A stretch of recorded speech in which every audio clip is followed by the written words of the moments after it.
Hello and welcome to the Knights of Last Call. My name is Derek Belinda. Welcome you all. Good evening. I'm going to keep the poll up for a little bit. By the way, if you're watching this on the VOD and you missed the poll, feel free to drop your vote down in the comments below. I'm kind of interested in what people are actually looking for.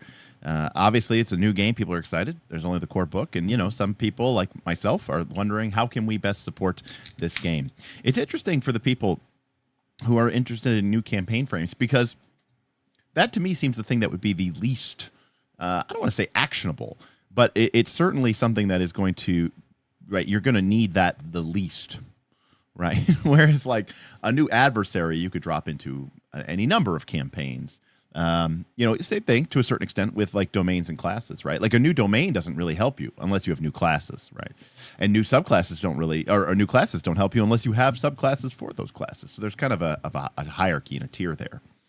I'm also somewhat pleased to see that there have been no votes for new equipment and items. Not that people don't want magic items, but I think equipment spam, gear porn, it's gotten out of control in some of these modern fantasy games. So exactly, Levy.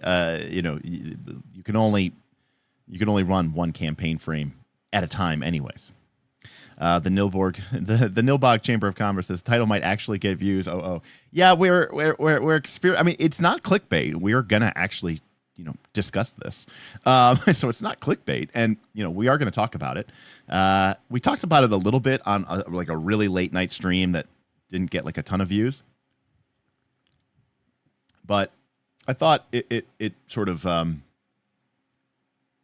it is something that we should kind of discuss. And actually, spoiler alert, I think it's actually very positive. And one of the things that I didn't mean to do, and again, we'll kind of let some people filter in here first. So for starters, hi, how everybody? How the hell is everyone?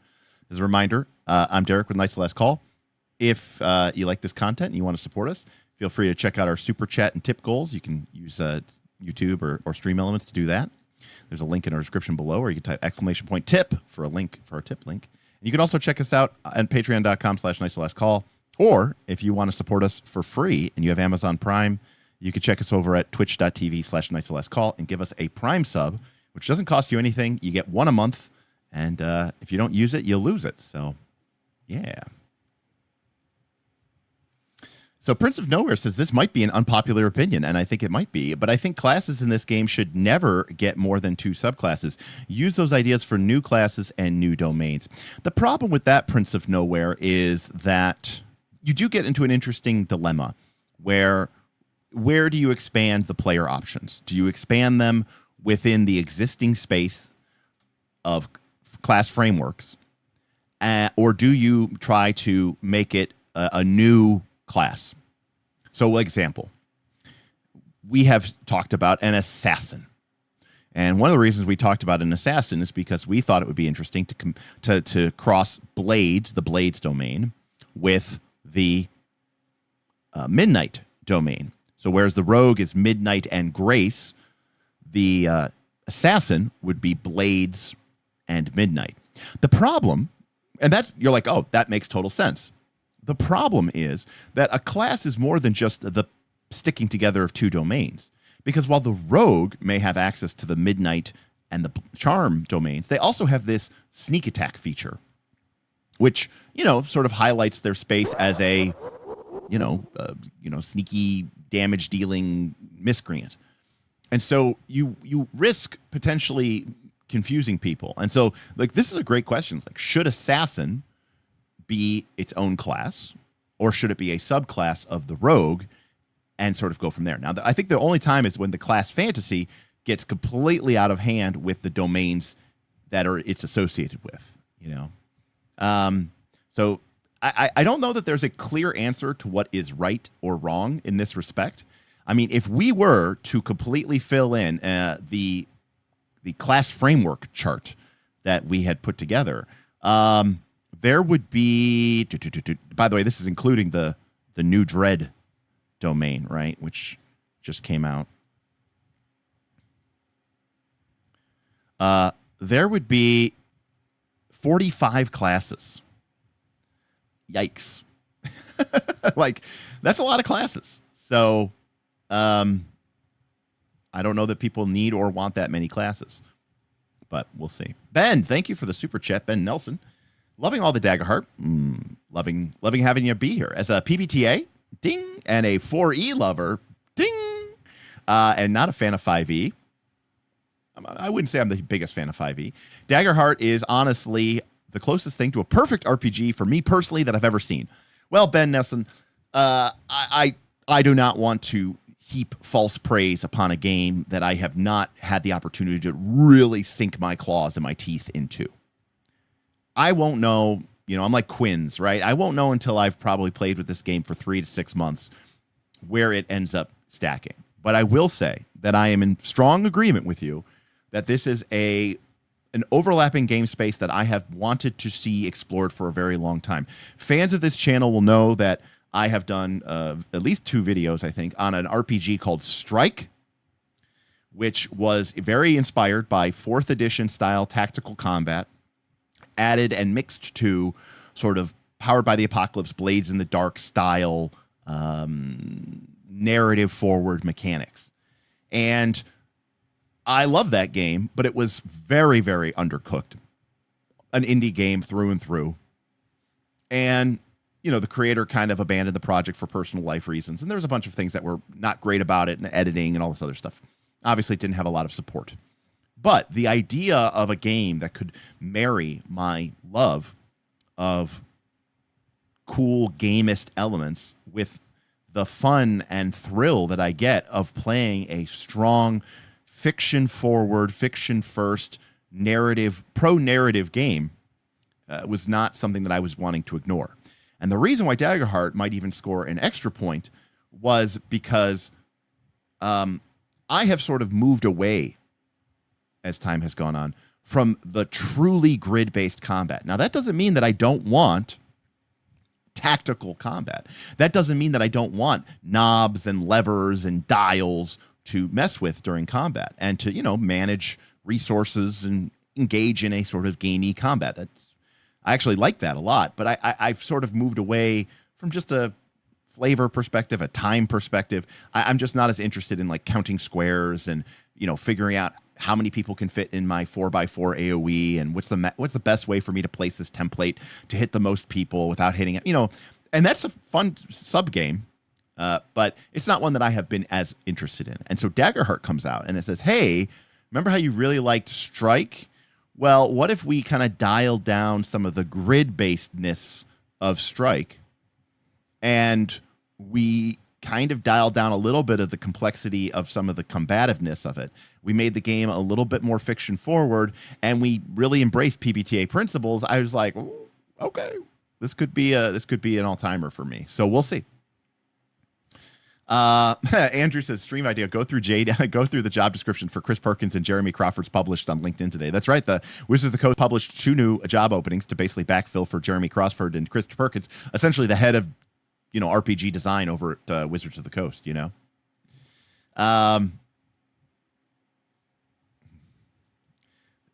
Derek says, my fantasy heartbreaker keeps 4 classes and lets you go wild within each one. Why 4 when you can have 3, though? Why 4 when you can have 3?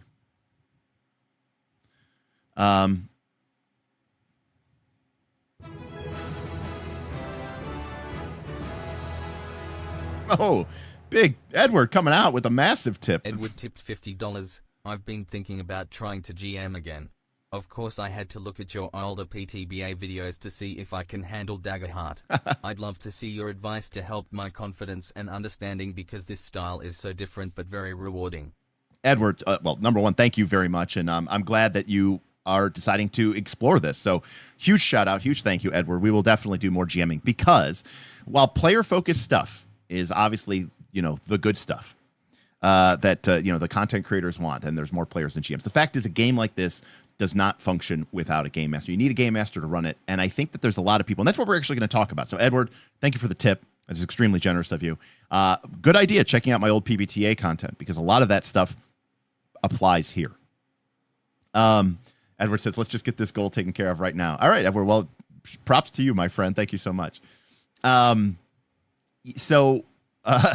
Thank you for 2 months. Thank you for 2 months, Thor. Appreciate it so much, and thank you for that. Yes, if you did subscribe to us a month ago with your Amazon Prime, it's possible that you have a new sub available, and you can drop it to us if you'd like Thor just did. Thank you, Thor.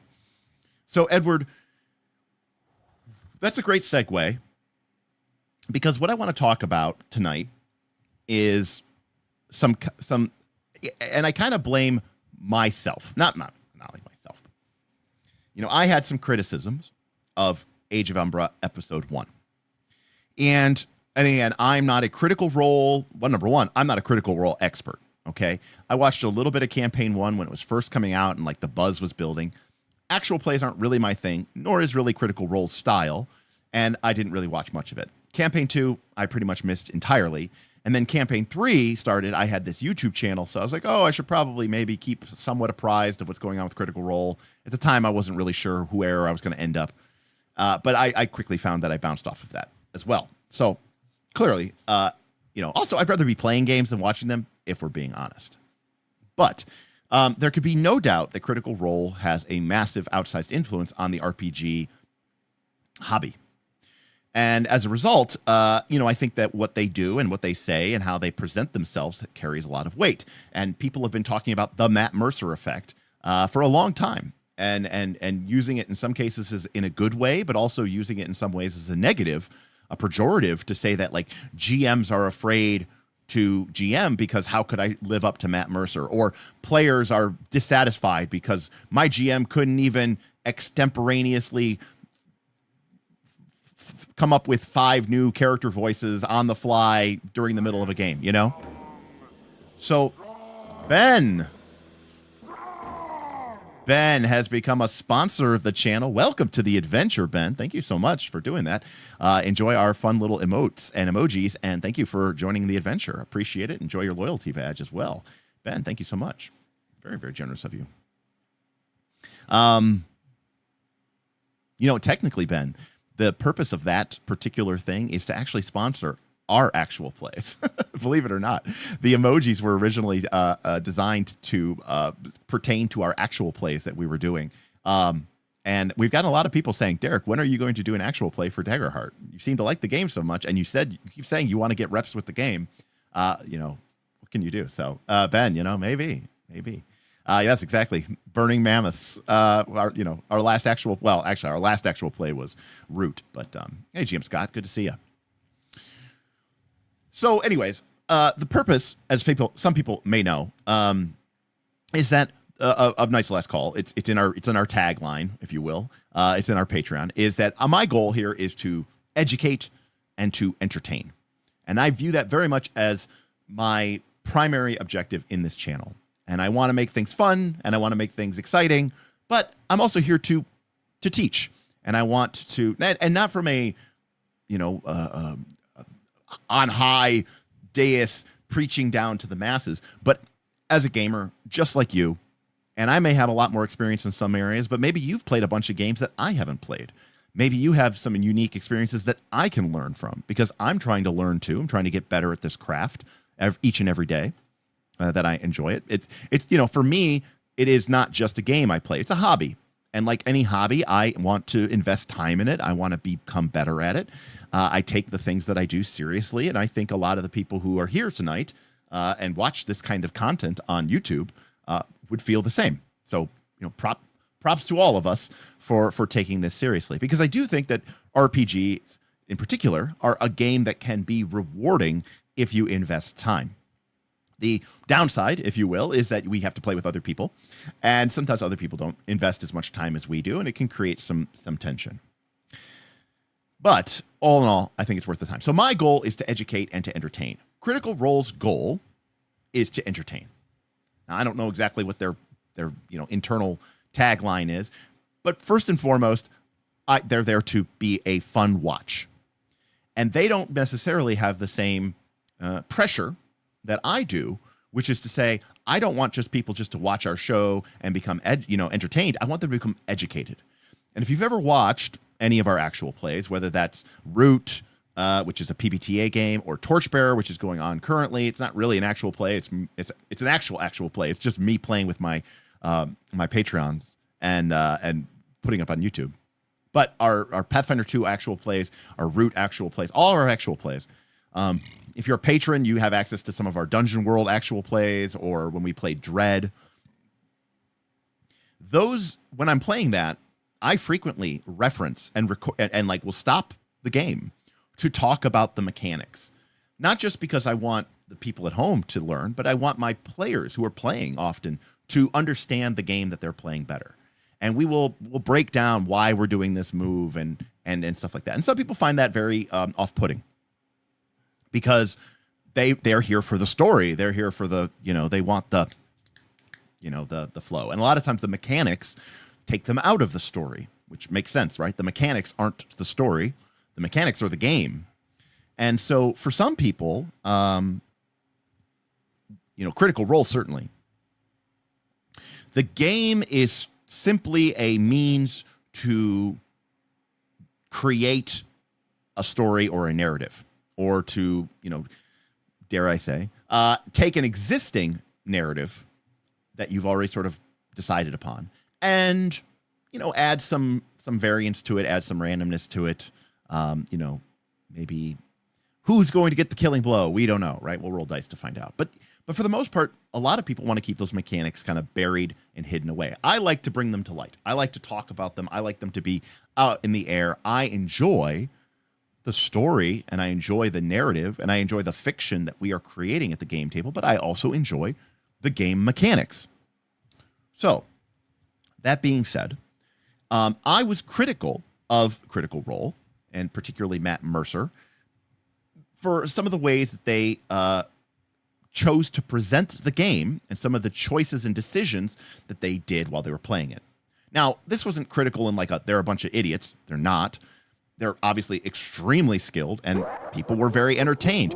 So from that perspective, they did a great job. And in fact, one of the things I was a little bit worried about was, is this going to, again, I don't have any financial stake in this game, but I was like, oh no, like if Critical Role if this doesn't hit, it's going to be a really big nail in the coffin of Daggerheart, right? It's going to be a dagger to the heart if Critical Role doesn't kill this.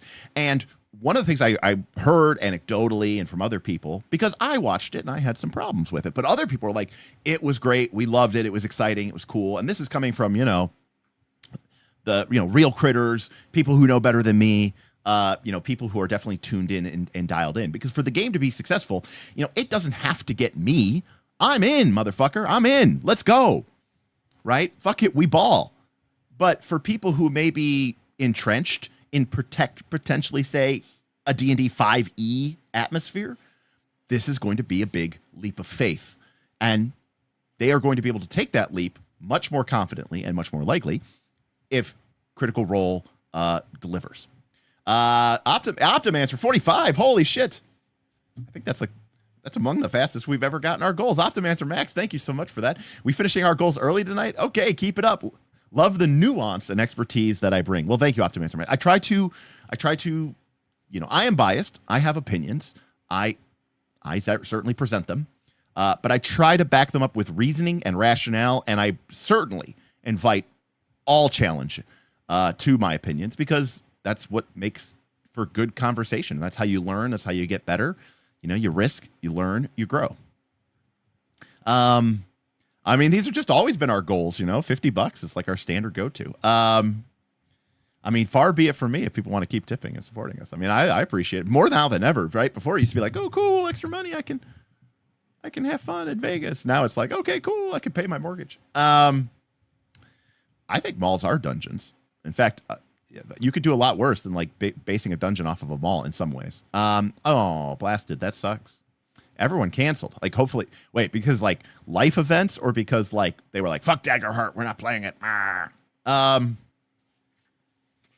anyways, well, thank you, Optimaster Max. That is very strong of you, and I appreciate that. And I appreciate that you enjoy the, let's say, unique takes that Derek can take, that brings. So thank you so much for that. And of course, also thank you for continuing to be a supporter of the channel with your membership. No, they all canceled to watch this stream. That would be good. Now, Keithor, are you a long time fan of the channel? because you may not have seen some of our legendary Derek live streams from a casino in Vegas. By the way, Derek has live streamed from casinos, other countries. I've even live streamed from the middle of the fucking ocean. That's actually true. But in fact, including the casino run where I got kicked out of the casino because they thought I was recording it. Anyways, but definitely every time I'm live streaming from a casino, I'm always walking around and I talk about how I think casinos are like a grade A model for dungeon design because they're designed to kind of be, they're confusing. They're really interlinking. There's lots of different areas, lots of doors and passages. I think they're fantastic. In fact, there's one casino, the Cosmopolitan, which I think has 7 different secret clubs and or restaurants inside of the casino. And it's really fun because like they're literally hidden. Like there's a barber shop. Okay, you know Bruno Mars? Bruno Mars owns a club in Vegas. Well, it's like a nightclub, and it's literally called the Barber Shop, but there's no signs for it. There's a literal barber shop in the casino where people get their hair cut. They're not actors or anything like that. There's a barber shop, you know, like an old school barber shop with straight edge razors and stuff like that. If you go into the barber shop and you walk to the back, there's like a janitor's closet. And if you go through the janitor's closet, it's a fucking nightclub. It's Bruno Mars's nightclub. It's so cool. Anyways, it's like a secret door in like real life. It's awesome.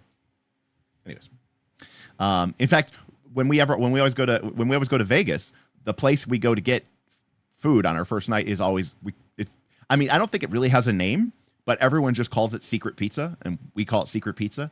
There's a random hallway up on like the 3rd or 4th floor of the Cosmo, and it has no signs and it has no anything. It's just a long hallway, and it doesn't seem to have anything going on. If you walk down the hallway a good 40, 50 feet, and you turn to the right, there's a whole ass pizzeria, and it's like open till like 4 a.m. It's awesome. Anyways, although sometimes like at a busy night, like you might see people standing in line because it's not so secret that nobody knows about it. Anyways, whole side tangent. This is why I can't do short videos, people. I can't. I just can't. I just can't. Anyways, I like talking about that stuff. Fantastic. That's totally fine. That's fantastic. Vegas is for everybody. You watched the ocean video years later. It was great. Yeah, that was a fun stream. Starlink's a hell of a thing. So, back to what I was saying. Because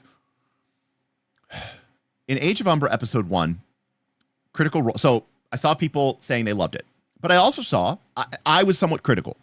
We talked about it afterwards, and I said,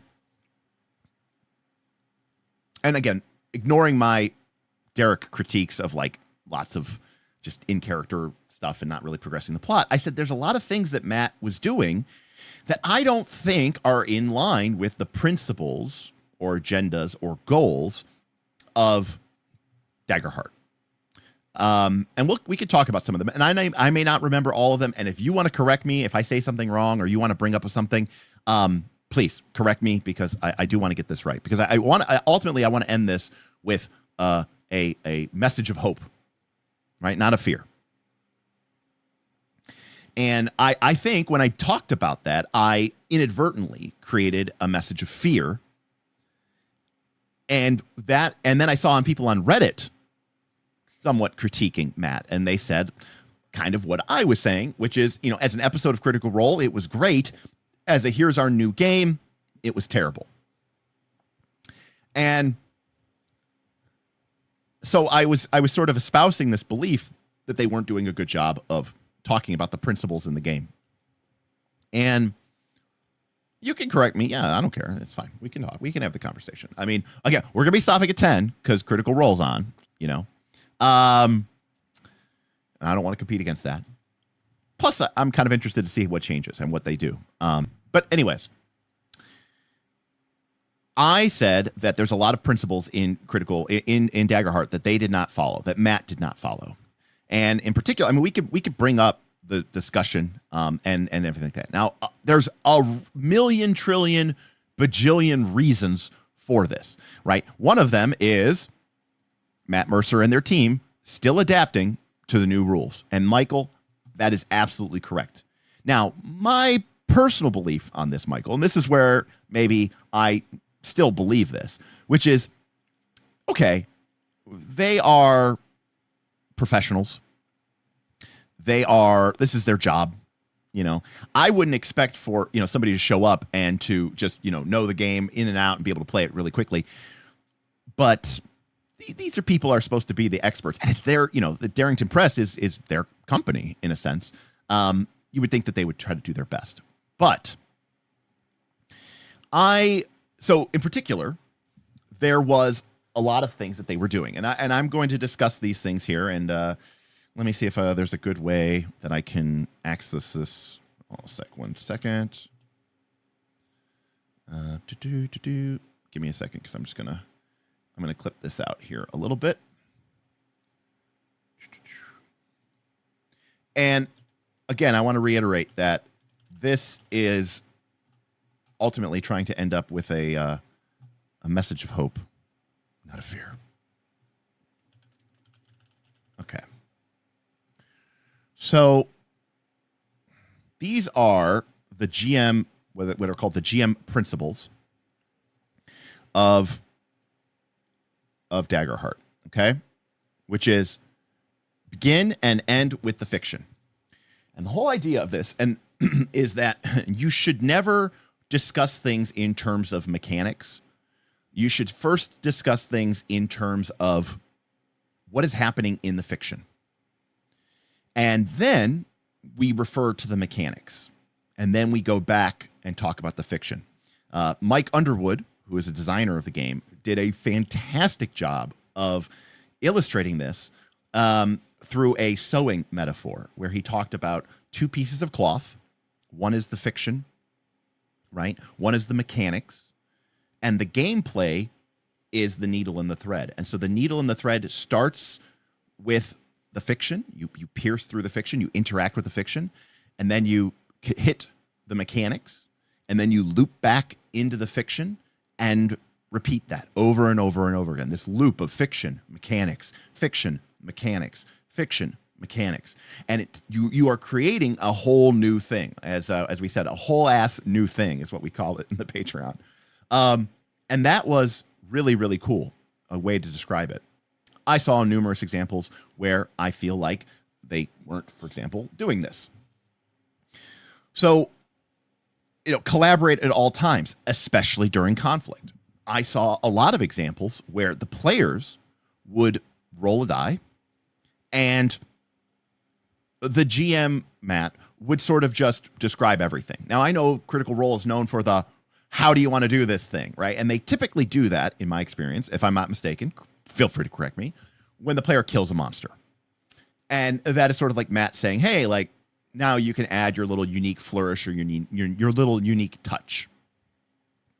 One of the things that we should be trying to do in Daggerheart is to incorporate our players more into the process, not just when the monster's dead. And in particular, this is true especially when a player rolls or fails with hope. And we're going to talk about this. I don't know if this is exactly a principle or if it's more of a sort of a best practice. But this is ultimately why I was kind of like, I think this is actually probably the best thing that could ever possibly happen for this type of game. And we'll get to this in a second.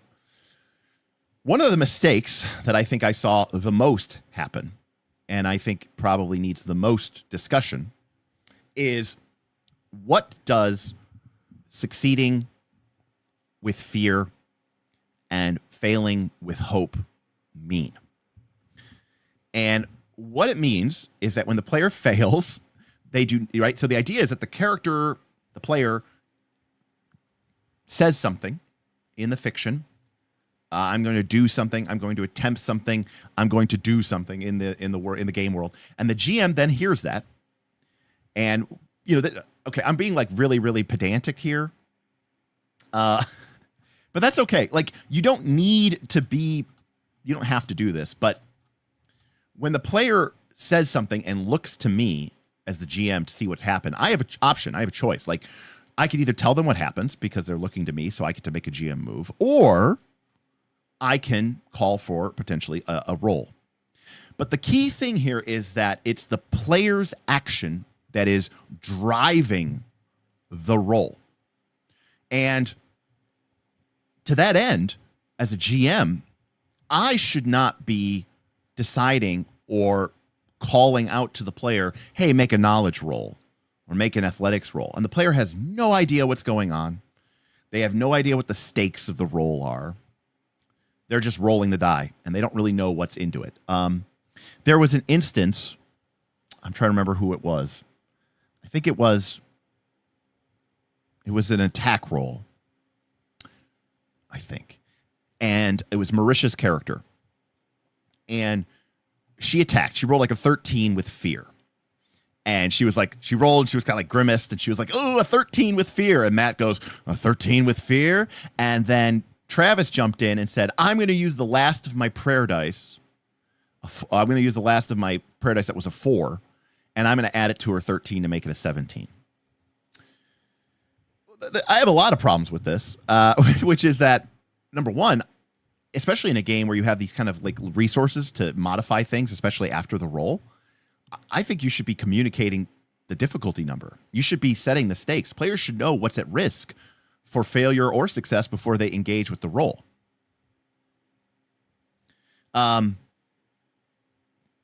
Zen, the GM does decide what you are rolling, but after listening to your description of the action.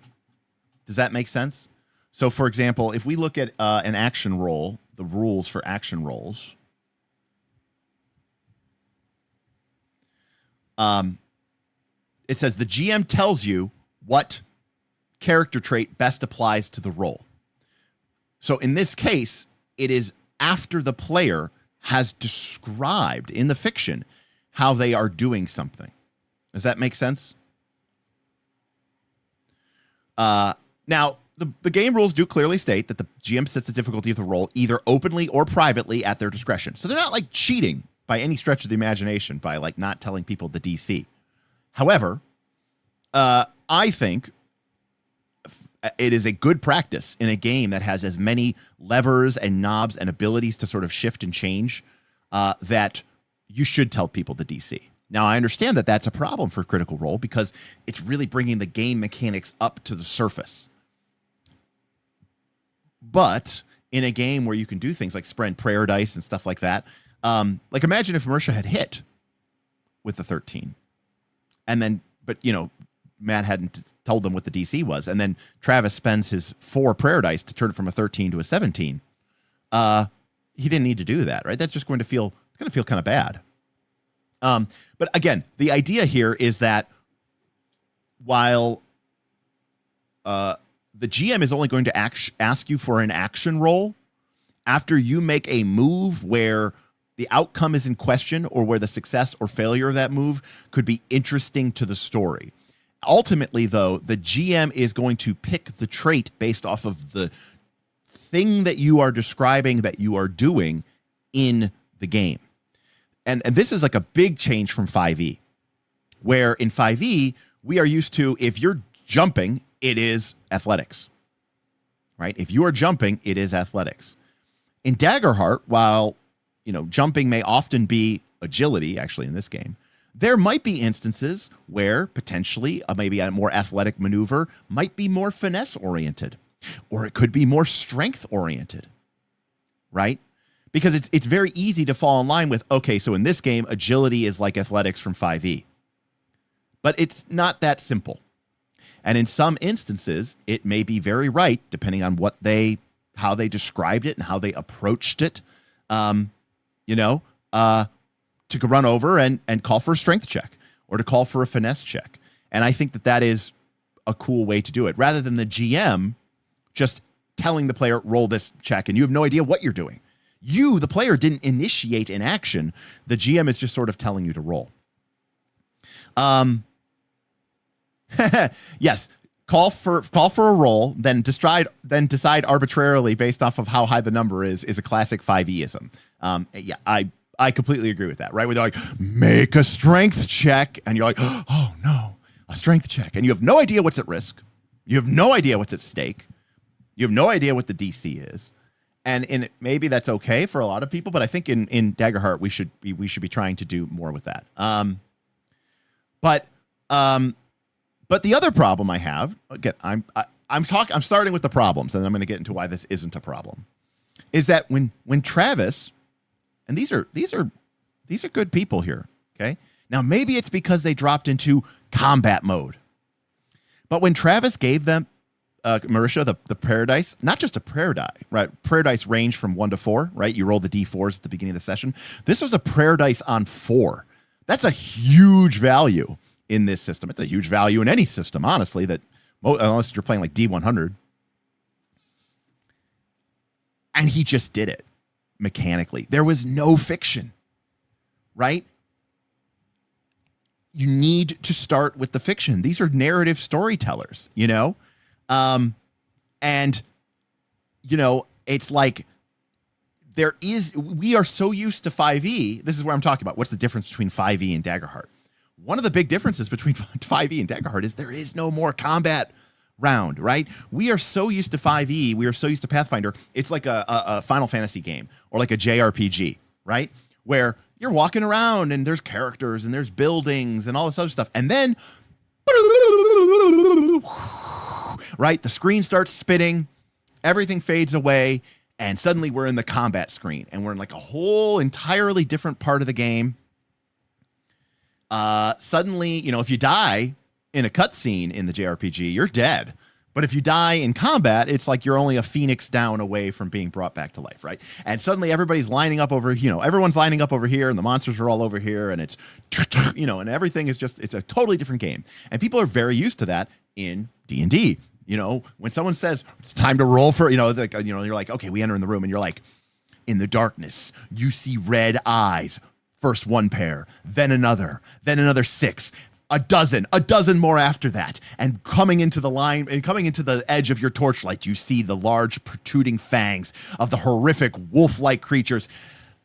Roll for initiative, right? Or roll for combat if we want to shout out our roll for combat buddies. And everyone goes, okay, cool, it's combat time, right? Time to put away fiction, time to put away storytelling, time to put away that because now we're playing a totally different game. Daggerheart doesn't work that way, like, at all. And so, you know, in Daggerheart, there is no distinction between combat and not combat. When you're in combat, or when you're not in combat, the rules are the same. Someone has a spotlight. The players have the spotlight. When the players roll with fear or fail, or the GM spends a fear, or they give you a golden opportunity, or they look to you see what happens, then the GM makes a move. That's it. That's true in combat. It's also true outside of combat. There is no distinction. You know, I think one of the biggest mistakes that people could make with this game, but again, I'm telling you all the fear stuff first. I can't highlight this enough that it actually is totally okay. The rules don't stop being the rules just because you're in combat. Okay? Like, in the rules of Daggerheart, a golden opportunity is when a action or lack of action that a player makes sort of demands that the environment or the adversaries or whatever respond. And so regardless of any sort of dice roll. So if we're playing the game, and it doesn't matter whether it's a combat or not, if the player does something or says something or engages with something, and they say something that demands my response, that demands me to sort of come up and say, hey, something's going to happen because you did that, then absolutely I'm going to make, you know, I'm going to make a move, right? Perhaps, you know, if we're in combat, I mean, now some of this also, I'm getting off topic here a little bit, but some of this can come into how difficult or how intense your PBTA game can be. So depending on, especially if I'm like, I like to push the envelope a little bit as a GM, I will admit this. But like if I'm like charging in on a player and the ogre just smashed him and I'm like, the ogre's fist goes back to bring up another blow, what do? And the player starts going like, I don't know. I look over at the fighter, like, what's he doing? And I go, oh, you look over at the fighter? The ogre takes your brief description and punches you again. Yes, OE, if you're a patron, if you try to run up the sword, I'm like, okay, I'm going to use that as an opportunity to just smash you. I love using the ogre because everybody knows what an ogre is. That's why I use an ogre. I could use anything, but it could be a troll, Prince of Nowhere, but ogre is my default assumption. I could change it up. But Prince of Nowhere, tell me what to use in the future. I won't use the ogre. So just because you're in combat doesn't mean that stops happening. But people get into this mindset of, okay, we're in combat. Now it's their turn, my turn, your turn, my turn, their turn, my turn. But this also means that when you're in combat and the party rolls with fear or hope, okay, that the fiction still changes. And, again, I'm going to kind of quote the game rules here, but when a player fails with fear or succeeds with fear, yes, the GM gets a fear token. But the fiction also changes. And to be clear, when a GM acquires a fear token, or when a player acquires a hope token, that is a game meta currency that has no impact on the fiction. Imagine this fight in your mind's eye. You don't see a pile of fear sitting over in the corner, or the number of hope bubbles above a PC's name. Hope and fear are meta currencies. They're important, and we should and can use them. But ultimately, the element that we should be describing here and functioning here is that the situation looks different now that the player has succeeded at an action or done something. Okay? So let me see if I can find it exactly. Sometimes some of this stuff here in the game is in the GM section and, GM signature. Okay. So it says, on a success with fear, you get what you want, but it comes with a cost or a consequence. The GM gains a fear. So that the cost or the consequence is not the GM gaining fear. Okay, those are two separately related things. One is there's a cost or consequence, and the second is the GM gains a fear. On a failure with hope, you probably don't get what you want. Okay? But there are consequences. And by the way, consequences don't necessarily have to be bad. Consequences can even be good. But you gain a hope. So the idea here is that you still gain these meta currencies, but the fiction or the narrative changes. But here's where I'm here. This is what I'm going to, and there were a lot of examples, and I think people tend to default like this in combat, where people will go, essentially, you swing, you miss, but gain a hope, and now I'm going to spotlight the enemy, and it's going to go attack somebody. You could do that, and that's a lot what Critical Role did, right? Where they basically, the consequence for rolling with fear is the GM rolled with fear. And the consequence for rolling with hope was that the player gained a hope. But here's what I'm here to tell you. This is why this is beneficial.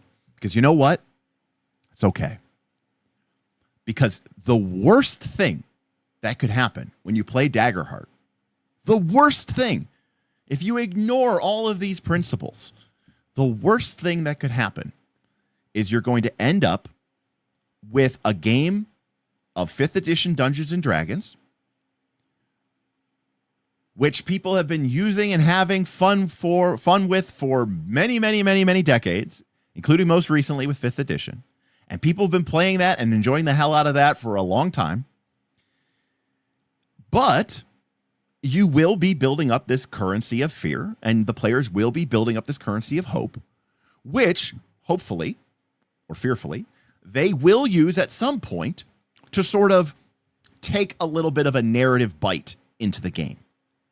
And this is what made me realize the brilliance of Daggerheart. You see, PBTA games, which I love, do not have this safety net. In PBTA games, there is no hope and there is no fear meta currency. And so when the players roll and the GM has to make a move, the GM has to make a move. And it can be tough, and players and GMs all over the world just collapse because it is a tough thing to learn how to do. Daggerheart, in my opinion, and according to the book, should be played like that, right? It should be played like that. But here's the best part. Viking said it very well. That is probably pretty intentional design. The failure state is just plain old basic D&D, right? You swing, you hit, they miss, they hit, they swing, they miss, they hit. But you're like, oh, that sounds so boring. That is exactly what D&D is, basically. So the good news with this game is you can't fuck it up. Not really. Because even if you were just playing it straight up like D&D, the players would still be gaining those hopes, and the GMs would still be gaining those fear, and you'll eventually use that fear, and you'll say, oh, I want to do something cool with this fear, and spend it, and now you're starting to think a little bit more fiction first. You're trying to think a little bit more narrative forward. You're starting to think a little bit more like a Daggerheart or a PBTA GM. And over time, you are going to find that that is going to enhance your skill and your ability to sort of roll with these punches and get rid of the idea that the player just missed. And that's it. And the only consequence was is that I gained a hope, or they gained a hope, and I gained a fear. Additionally, something that I think other people struggle with maybe a little bit is remember that whether we're in combat or whether we're not in combat, when the players roll with with fear, or when they fail an action roll, okay, it's not spotlight a monster. It's the GM gets the ability to make a move. And one of those moves that you can make might be to spotlight a monster. So one of the things that we need to get out of the mindset of thinking about is the only thing I can do in combat is activate my monsters. No, that's not actually the case. In fact, there's a weird balancing act to this game, because if I threw 200 monsters at the party, if I threw 5 monsters at the party,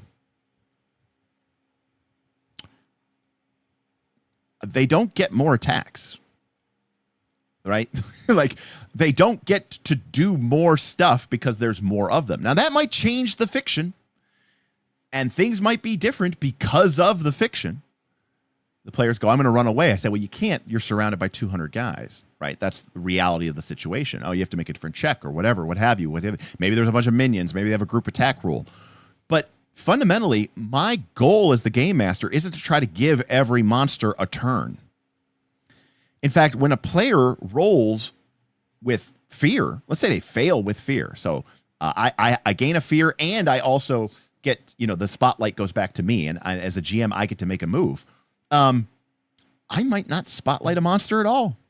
That's one of the options that I can do, but it's not necessarily what might be best for the party or for the game that's going on. I'm going to highlight this, and I'm going to put this up on the screen again. So, this is, by the way, this is a descriptive list. This is not a prescriptive list, which means that this is not, the only thing that you can do. It is not a literal, list, and you can't do anything that's not on this list. Although I will say that this list actually is probably pretty expansive and pretty much covers almost everything that you would ever do as a GM anyways. But here's our list of GM moves. So one of those options is to spotlight an adversary, right? And, that might mean, I'll say here, heroes are molded when pitted against adversaries of equal metal. This move allows your adversaries to act meaningfully in a scene. When you make this move, an adversary can move anywhere within close range and perform an action. In battle, this often manifests as an attack, and they move into melee range with a PC, make an attack roll, and showcase their power, whether the attack succeeds or fails. But this move isn't limited to violence. When you spotlight an adversary, they can demonstrate their tactics, reveal their motives, use one of their actions, or change the scene in an interesting way. So, for example, maybe I spotlight an adversary. Oh, so the player just failed. They're fighting the ogre. The natural inclination is to go, okay, spotlight the ogre, right? The GM gets to make a move. So spotlight the ogre swings. It doesn't have to be that way. In fact, I don't even have to make my monsters go. Now, you might say, Derek, isn't that fudging? No. This is what makes Daggerheart games or PBTA games different. Now, I have a responsibility, right, to be true to the fiction of the game. So, I'm not going to necessarily, I'm not going to just be like, oh, all the monsters lay down and that's my GM move. They all lay down and die. That's not true to the fiction of the game. And my number one goal is to be true to the fiction of the game. But in some cases and in some instances, when the player is going toe-to-toe with the ogre, okay, Prince of Nowhere, excellent. That is excellent. That is grade A. I am strong. That was perfect, right? Shift the environment. It's the one right above the one that's highlighted on screen. The player casts a fireball. They roll low. They miss, right? So they failed. It passes back to the GM, right? And the GM makes a move. They shift the environment. But this is where you can get, this is what I'm going to say. So, right, base level. It's like D&D, right? Which is where it's like, okay, you attack with the fireball, it misses, nothing happens, and now who goes next in the initiative order? Next level is the player fails, and the GM uses the failure as a GM move to shift the environment and describes that the fireball, right, goes, at the last minute, you're falling back, dodging attacks, the fireball goes wide, cracks into the ceiling, and begins to collapse. But here's where it can get really nasty or really cool.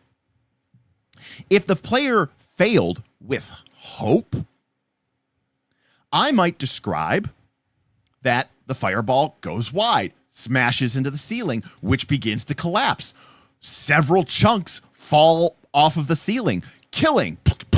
Maybe I grab a minion or two and kill him. Maybe I deal 2 hit points of damage to the big ogre by describing how the massive block of ceiling crushes underneath him, or he becomes trapped by the falling debris. But the cracks continue to spread, and now debris is beginning to fall and rain down everywhere in the ceiling. I have failed. The player failed. They did not fireball.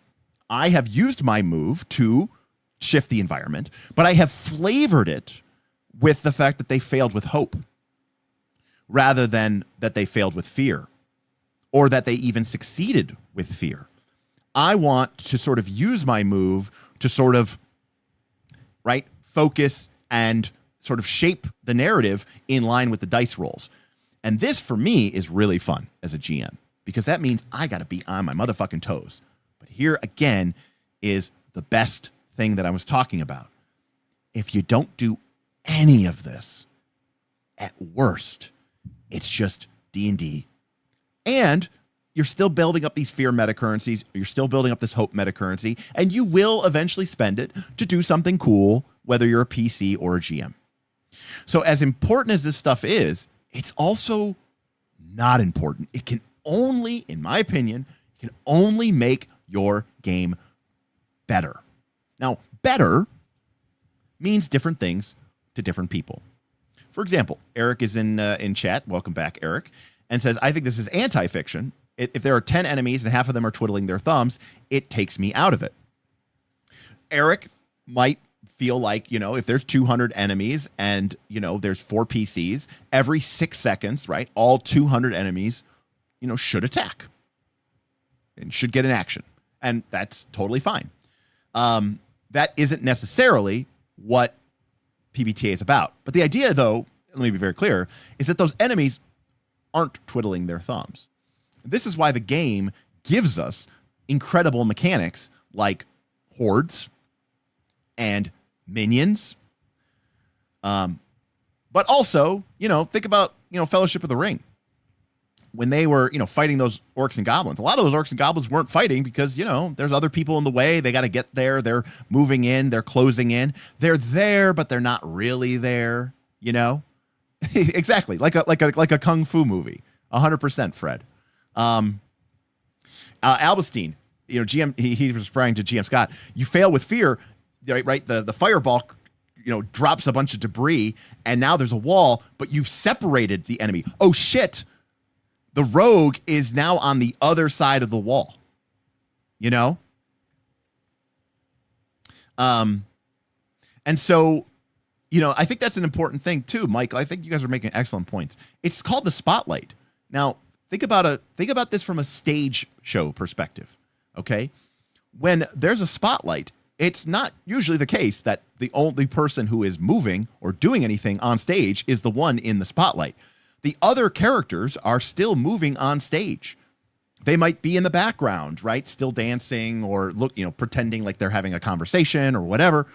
We, the director, the show person, is saying, let's spend some extra focus and time on this character in this moment, in this scene, by highlighting them with the spotlight. And I will frequently describe, especially when, it's my turn to describe the environment and live with the fiction of what the other characters are doing, right? One of the things that my job is to do is to describe the environment. When the players look to me to see what happens, that's my invitation to make a GM move. So whenever the players look to me and say, like, I look back, all right, you said the orcs are coming up. Like you said that the other contingent of orcs are coming up. What are they doing? That is when the players look to you, see what happens, make a GM move. Technically, I could do any of these. Now, this is where we get into the idea of the spectrum of hard to soft. Okay? But generally speaking, if the players are looking over, I'm going to describe how the orcs are closing in around them. And if the players then say, I ignore the orcs, cool, you just gave me a golden opportunity. And I'm going to show you how the world reacts by having those orcs start slaughtering you or have them start attacking you. And until you start paying them attention, they're going to keep taking actions because you keep giving me golden opportunities. The fiction is more important than initiative turn order. So I argue it's actually more simulationist and it's actually more fiction than even a standard D20 based initiative system. For the reason that, amongst other things, one, things can truly be simultaneous. In round-based initiative things, we have this really weird situation where literally everyone is frozen, except for the person taking a turn. And those person move. But it all happens within 6 seconds. But everybody gets 6 seconds, right? You get 6 seconds to take your action, but the whole round is 6 seconds. So if you have 10 people in the fight, 4 PCs, 6 bad guys, technically 60 seconds of actions occur within 6 seconds. And so there's this really, really strange time compression thing that, quite frankly, I've never really understood or get, right? Now, Sergio asked a question. Can you remind me of how the spotlight economy works? Are you guaranteed all players will have it? Sergio, no. But yes, but also no.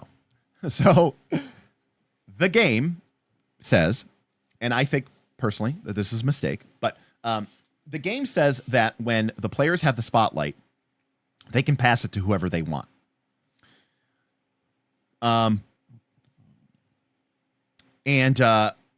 There's an optional rule that says that the players all have like 3 tactical turn markers. And every time the player takes a turn, they use up one of those tokens. And once they're out of those 3 tokens, they cannot take another turn until they have their tokens again. And the only way you get your tokens back is when all the players have used up all their tokens. So basically, it guarantees that all the players will have taken 3 actions before any player takes their 4th. Now, that is a fine option if that would work for your group. However, I don't believe that the players should be... This is where I just vary from the game's like philosophy. I think the GM should have control of the spotlight, not the players. Now, I think there should be instances where the GM gives the players the spotlight control and says, okay, like you guys are, you have the initiative, essentially, not like the actual initiative, but like you have like the fictional initiative. You're on the charge. You're on the leading edge, or there's not time and there's not pressure. What do you guys want to do? Who's doing that? Where's going on? But in a combat or in another tight or tense situation, I believe that the GM should be responsible for managing the spotlight and use that to sort of shape a vision of what the combat is going for.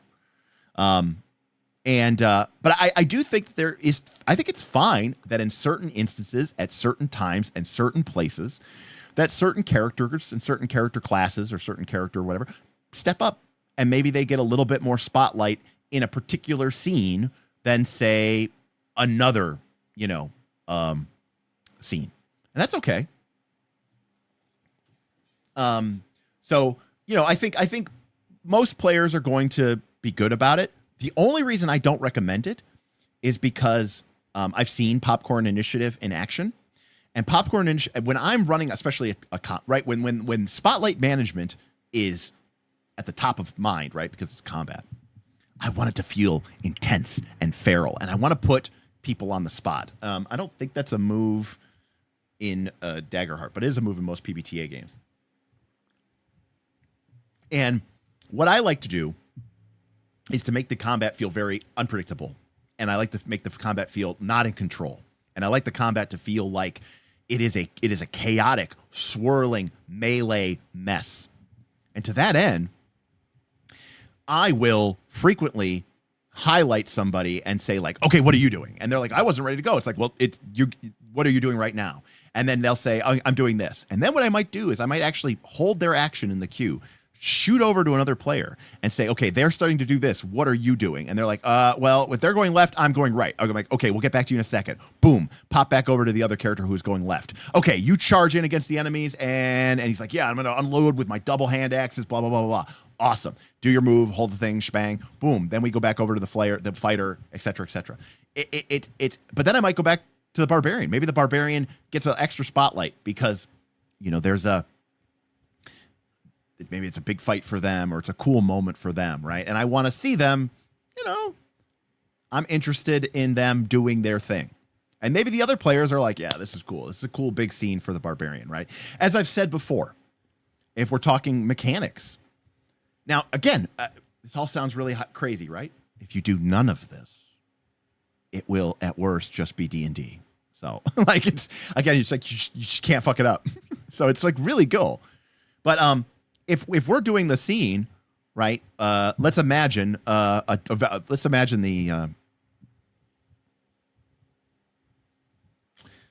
Battle of Balin's Tomb very differently from Fellowship of the Ring, where the player, the orcs are trying to break in, and let's say Gimli, who's a guardian in our game, they choose to pop their unstoppable ability, right? They use their unstoppable ability, and they are going to be, the rock, the hard place, right? Sir Ulrich von Liechtenstein, right? The rock, the hard place, the defender of Christian sanctity and the protector of Italian virginity, I think is what it was. Anyways, I'm going to be highlighting the shit out of that character in this scene. They only get to do this once a day. It's a guardian in unstoppable form, holding the door, and that's going to be a great scene for that character to really just show off. And the last thing I want to do when the guardian is standing in the doorway, none shall pass, they've used their unstoppable ability, is give a bunch of spotlight to the fucking rogue and wizard. And shame on that rogue and that wizard player if they're bitching that they aren't getting cool scene, they're not getting to take as many actions during this really awesome, cool moment for the guardian. It's like, dude, you'll get your chance. Don't worry. The game is very, very flexible. Now, in a one shot, maybe, I don't know, things might be a bit different because they only get the one chance to play. But on a session to session to session basis, there are going to be cool moments for every character. And there's going to be times when people are in the forefront. And again, this is something that you don't get to do in D&D. But going back to what I was saying before, if the worst thing that you do is the Guardian uses their cool big ability at their really cool big moment, and then you're like, okay, now the Rogue gets a turn. Now the Wizard gets a turn. Now the Cleric gets a turn. Now back to the Guardian. You get one turn. Okay, you missed, didn't do anything. Okay, go to the next character. Go. If that sounds lame to you, that's the worst case scenario. I've just described D&D. And again, we've all been having fun with D&D for decades. So the worst case scenario that you do is I watch somebody do it. Like I'm watching, Critical Role, and I'm like, oh man, they could have done this so much better. And I'm like, yeah, the worst case scenario is it's D&D. So the failure state is the game that we all love. How is that a bad thing? Oh, Michael, abso-fucking-lutely. I am here to be a fan of the players. I am not here to TPK them. I couldn't TPK them if I wanted to, because they can just choose to not die when I reduce them to 0 hit points. I actually forget what that it's not called. I only know All In and Blaze of Glory. Avoid Death. That's what it's called. Avoid Death. Now, Eric, this is totally fair. I know my players would not like being left out of a combat they are technically in. Now, I'm not suggesting that they literally should go stand on the wall and do nothing. But Eric, by all means, I think not every game is necessarily for every player. And I think Daggerheart might not be a great game for your players if they care that much about the, deterministic nature of a round-based initiative. And that's okay. There's great games out there for that reason. I was talking before about how, I still like grid-based games. I love tactical miniature combat, but it's not always the thing that I want to do. And so I'm not going to complain about a game that doesn't have tactical miniature combat in it because it doesn't have tactical miniature combat in it. If I want to play a game with tactical miniature combat in it, I'll go play a game like 4th edition D&D or Pathfinder 2nd edition. And that's cool. That's the reason why there's a point, maybe not this many games or as many games as you own, right? But there's a point to having all these games because they do things differently, and that's important, And I think that that's really important. Eric says 4E is treason in these parts. My players would be giving suggestions on how to traumatize the spotlighted Guardian in this scenario. Absolutely.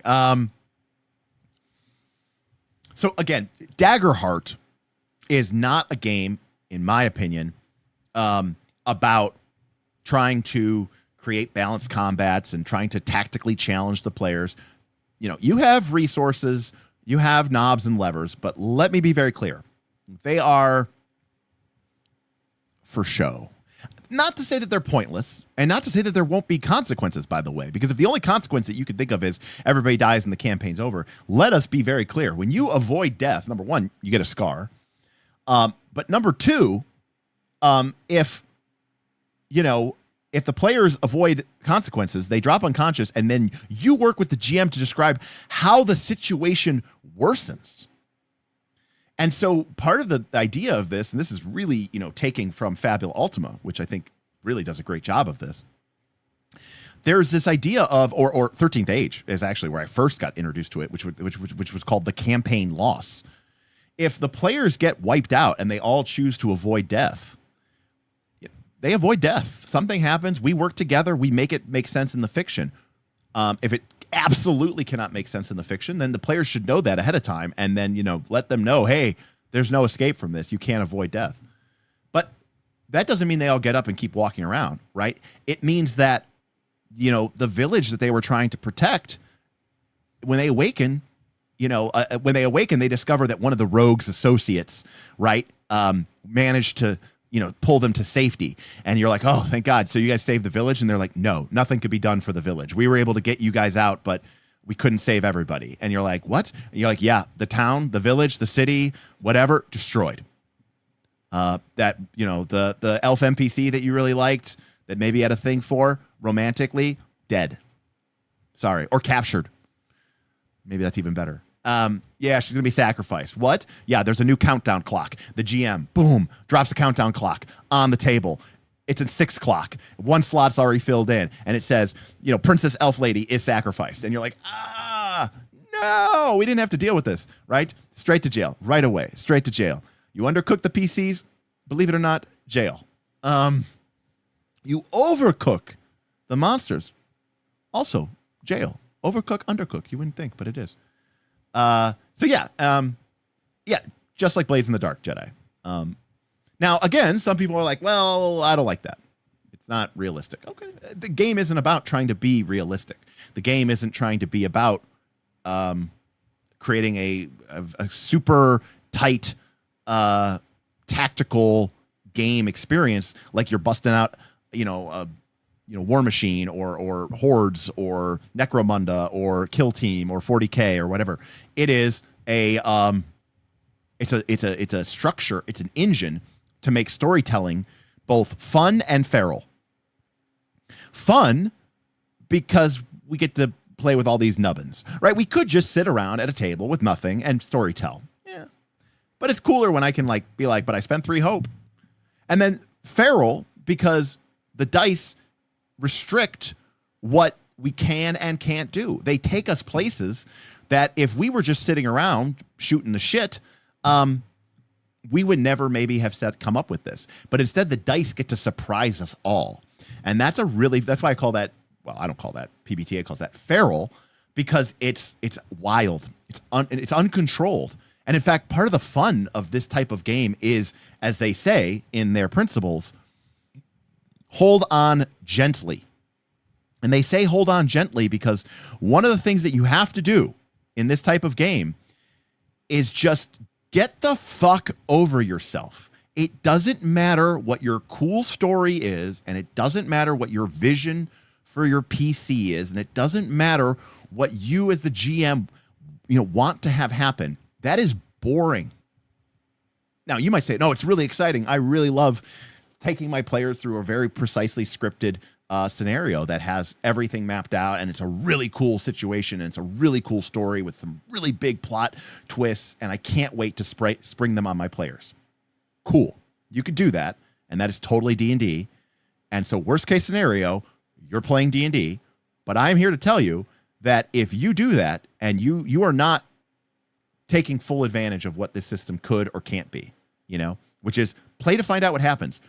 No one, especially the game master, no one should have any idea of what is going to happen by the end of the session.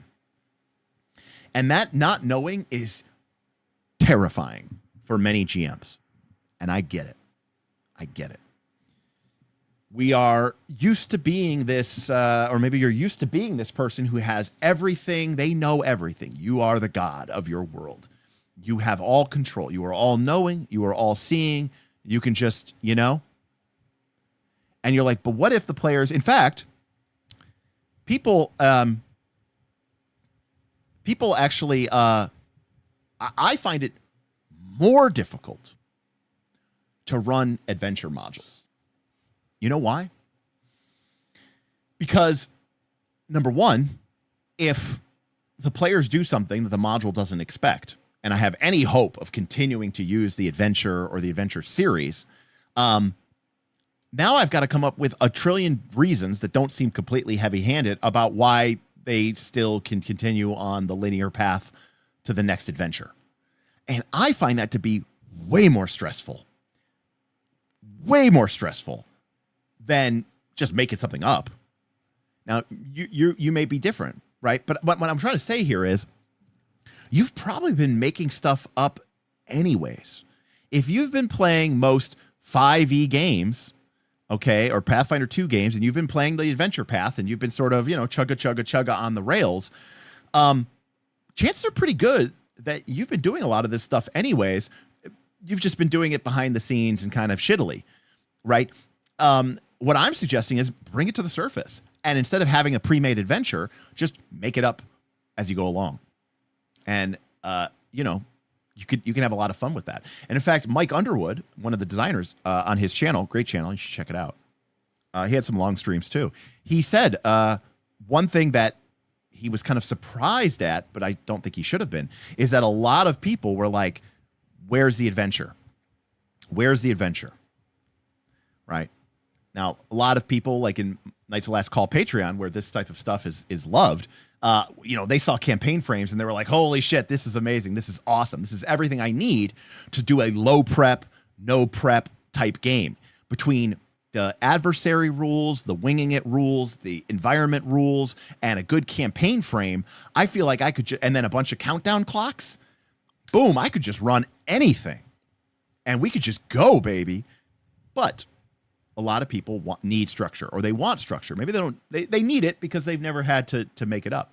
And so Mike was talking about some of the difficulties, and he said that's actually something. He said that's something that we had to, that Rowan and Spencer and himself are going to really have to think about, because, in a way, creating a defined adventure with a sort of pre-written story is kind of anathema to, to the style or the principle of the game. And I think that's going to be an interesting dilemma for, I think, and he was even specifically talking about third-party content creators, potentially people like myself, because there might be pressure on third-party people to create adventures for Daggerheart. People, I've already seen a lot of Reddit posts, can you create can you play a 5e adventure in Daggerheart? How do I convert this thing to Daggerheart? And it's kind of like, you could, but it's kind of not the point. But again, that's what I was this is why I wanted to say, this is why the subtitle for this is, and it probably doesn't matter, because at the worst case scenario is that you're just playing D&D the same way you always have. You just, maybe there's enough little things in this game with the fates, with the duality dice, and with the fear points and the hope points, that you eventually get to a point where you just go, oh, cool, I could do something different. I can use this fear and I can take an extra move because I feel like it's appropriate and it would be cool for the scene. And I really want this monster to go right now before the player's turn, and I can do that. Cool.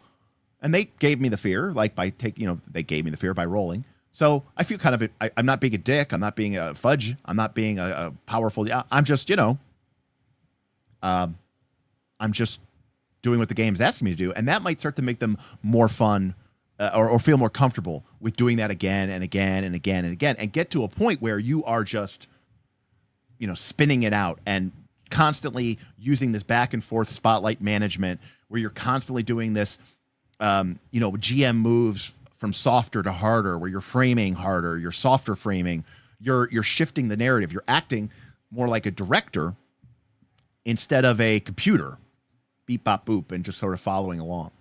Now, again, some players may not enjoy that, but if people come to the game because they want an exciting narrative experience, then that's going to deliver. Believe it or not everybody comes to play RPGs for that. And that's okay. But Daggerheart isn't trying to be that game. So if that's not what you're interested in, then, we're not doing that. All right. I'm sorry that I've missed so much chat. That was like a really, really long rant. But, again, and my goal tonight was to end before Critical Role, because we're going to watch it on the Patreon. On our Patreon, we're going to watch it and kind of maybe we'll live chat it or live feed it or something like that. But I think what I wanted to say was that the difference between Daggerheart and D&D is that Daggerheart can, I think, do exactly what D&D does, basically. But D&D can't do what Daggerheart does. And that means that in the worst case scenario, if you play Daggerheart very badly, at worst, you're just playing a slightly wonky version of D&D. And we love that. We love D&D. So that's not the worst case in the world, right? So I think for a lot of the people out there who are like afraid of it, I think I think it's really cool. Because it means that you can sort of build into that and sort of start to learn about that.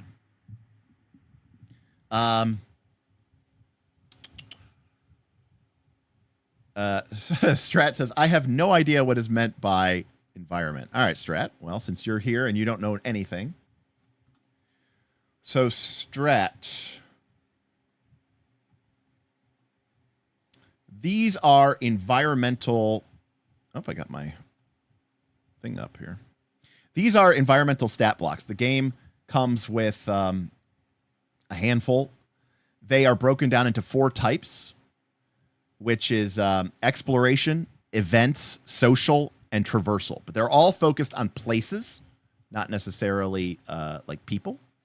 So they give, and they are prescriptive, right? They're not, they're descriptive. They're not prescriptive. They don't tell you everything that you can do. They're more like suggestions, hints, tips, ways to sort of use this environment. So, for example, if we look at the bustling marketplace, they give us an example of, what is this place like? What are the impulses? This is, and I actually said something, and Mike Underwood actually commented in one of our videos, and they said fronts from PBTA were very much the inspiration for their way that they structured these environmental stat blocks, which include the impulses. So a bustling impulse. So when in doubt, as a GM, when I'm thinking about how this environment should respond to the scene, I should be thinking about, buy low, sell high, tempt and tantalize from with wares near and far. What kind of adversaries might show up? Guards, masked thief, a merchant. Merchant is even a social adversary. The generic DC here should be about 10. This is a tier 1 marketplace. And then they give us some ideas, things that players could use or do, or things that could happen as a result of this. So, here in this place, we might let players just spend some coin and get advantage on presence rolls if they're willing to drop some of their coin, in order to do that. But again, and ask questions, any coin available, any local currency, how overt are the PCs in offering this bribe, right? So there's all these great little questions that add. So just ways to make the place and the environment come more to life. And again, you could use all of this or none of this. You're not restricted to just this list. You could still technically kind of do anything that you want. It's more of just a brief suggestion list of ways that you can make this environment feel more present and more, impactful. And in this case, we've got a social environment. But another one might be the cliffside ascent, which is kind of more of like a skill challenge, in that it is sort of describing a moving up through an environment. Again, potential adversaries that might show up. What is its impulse? We've got sort of a countdown clock for how to climb. But while we're doing that, we also have things like pitons left behind. We might spend a fear to have a PC's handhold fail, right? And again, we're really just scratching the surface on these, and I don't think that they should be or need to be super long in depth, because again, the GM is still free to make any move that fits and follow the fiction at any time. So again, this is really more about giving you ideas and giving you things that you can just quickly rely on, rather than saying the only things that can happen when you are climbing is spam the rolls on climbing and also make handholds disappear by spending fear. So again, and again, still too, what strange formations are the stones arranged in? What ominous warnings did previous adventurers leave behind?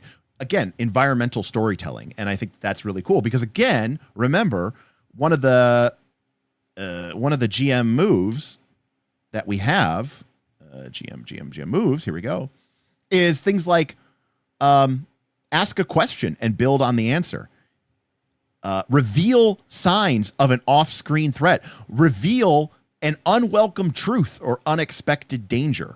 Okay, so as an example, when the PCs are climbing this hillside, they might roll with fear, and I get to bank a fear, but I also get to make a move. And the move I make might be that, the PC's climbing up, they're halfway up now or whatever. And,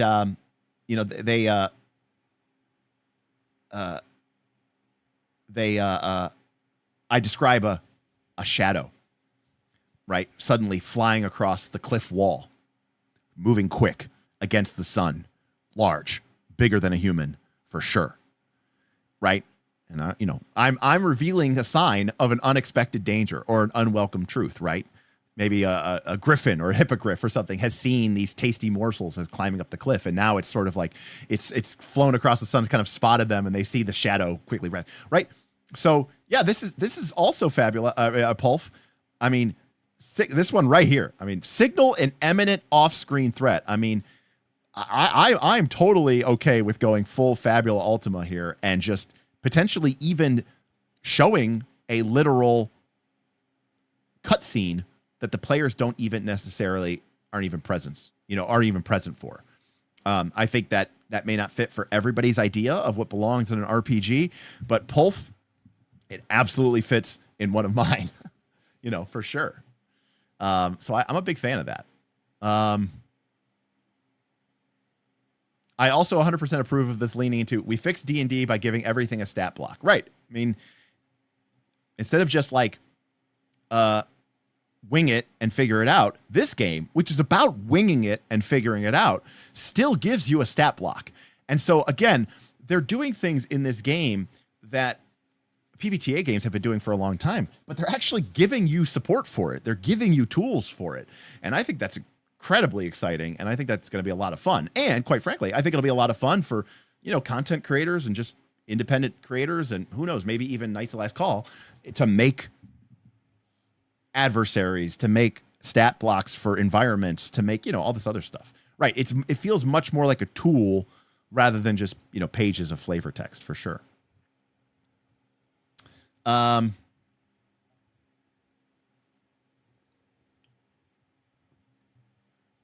Albastine, you did say something. What did you think of Talison's ice knife to put out that fire? Personally, I was livid.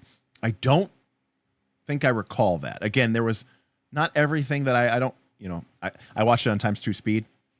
I don't recall that. Can you remind me of what that was? Without knowing any of the details about it, my first thought is that sounds cool, but I don't remember the details of the situation. So,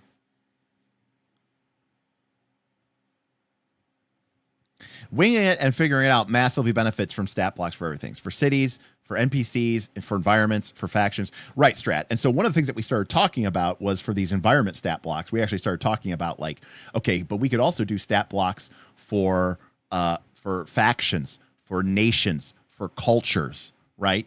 And then you could have maybe they're not environments, maybe they're called factions, maybe they're called something, organizations or something like that.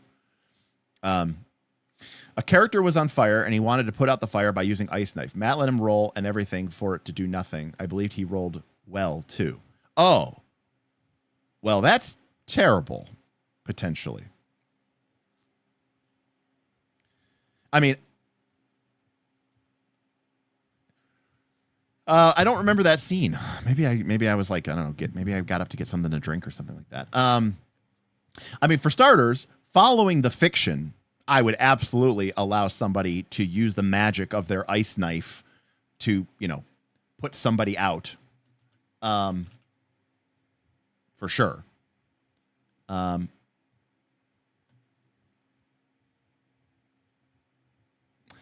mean, every GM is going to do things differently, for sure. I mean, at least he's acknowledging. Oh, it wasn't ice knife. Okay, it was ice spike. It's a codex spell. I know which one you're talking about.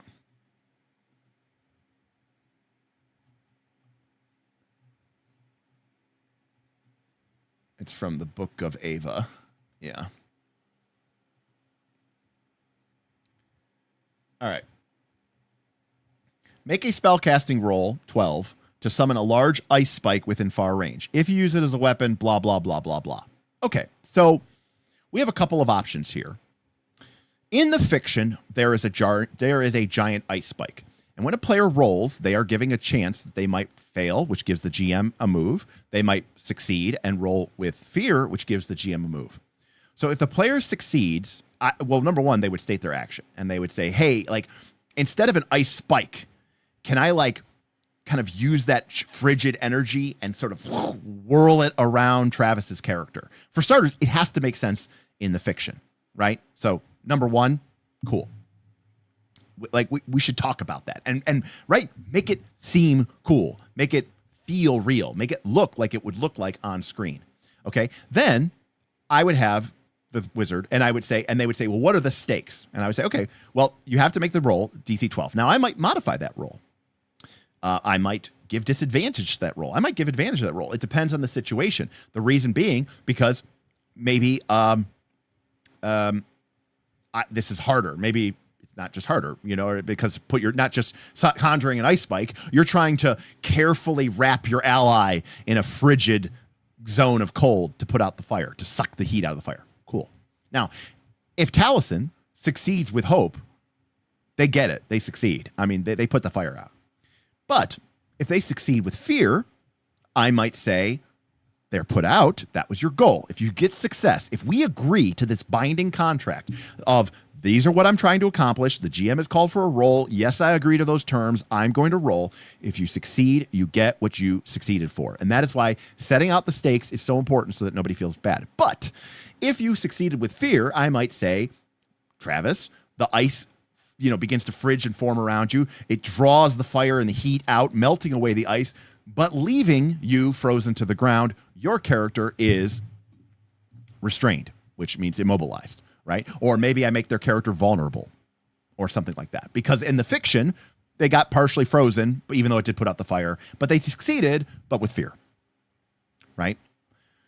For me personally, and I know this isn't necessarily the way that most people would do it, if you failed that roll with hope, I might still maybe make you frozen and maybe make you unable to move, or maybe I might do some damage to you. But I would still say it does something. Maybe it doesn't put you out because you did fail, right? So if you fail, you do not get what you wanted to set out to achieve. But you did succeed with hope or fail with hope. And I am inclined to sort of respect that and say that, the ice begins to form, but you're trying to control it too much and you create sort of a whatever. You need to change the fiction. If the net of it was not that nothing happened, then I do think that was a mistake. And to be completely clear, if they failed with fear,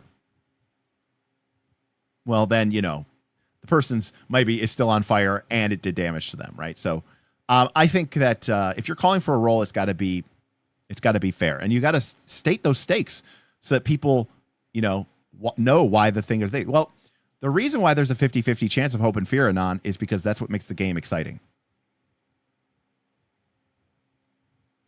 That's why it does that. It's also not quite 50-50 because if you roll doubles, it's a critical hit. So it's like 50, what is it like? It's like 58-42. So 42% of the time you'll roll with fear. That is because when in stories and in movies and novels, characters suffer setbacks. They don't just succeed endlessly until they go into it. And the truth of the matter is that when the players just kind of face roll every challenge, it's usually really boring. It might be realistic, and that might be what you're going for. You're like, I just want to see these really proficient characters win all the time. I think it's a really good ratio.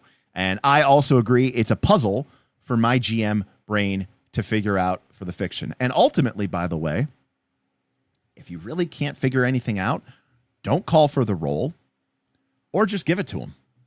Remember, an option that you can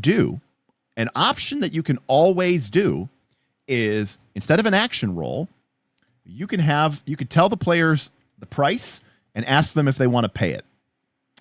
Don't forget that is always an option. I'm in the SRD, so I don't know where it is.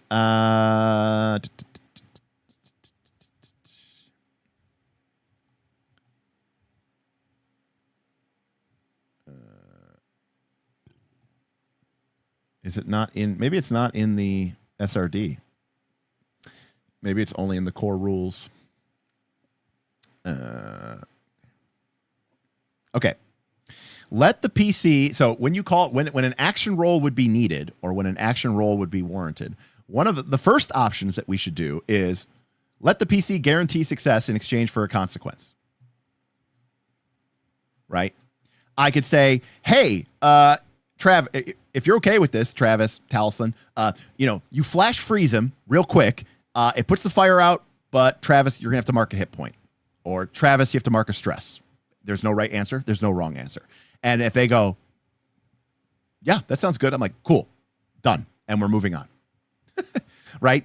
If it's not something that you really care about rolling and you just want to sort of exchange some resources and do cool things and get back to the main thing, if it's not the real action, it's just sort of like a minor action or a bonus action, why are we rolling for it? We shouldn't be rolling for it. Just basically like a devil's bargain. Like, yep, I can use my ice magic and sort of super chill your area, draw out the fire, but it's going to cause a stress. You know? Cool. We could do that. We don't have to roll for anything. You broke it down. Okay, it's 55-45, which is, I agree, is probably close enough to, or 54.2, 40. It's close enough to 50-50 for most people's mindset. All right, Taliesin pitched it as, I would like to place the spike next to him, so hopefully he can hug to put the fire out. Okay, yes. If that's, to be fair, it should follow the fiction. So to a certain extent, if that's what he decided what he was going to do, then, maybe Matt was respecting the player's wish. I also feel like potentially I, as a GM and a player, quite frankly, tend to be a little bit more creative about what I can and can't do with these games, and with these spells and with these abilities, So also, Black Retro makes a great point. This is also a great time to consider how people's experiences could be applying to a simpler action. No roll is needed all the time. If I say, oh, you could do this, but it's going to cost it, we're not going to roll, we'll just take a stress. I have this experience, and I go, yeah, you're right. Don't mark a stress. You can just do this. It's no big deal.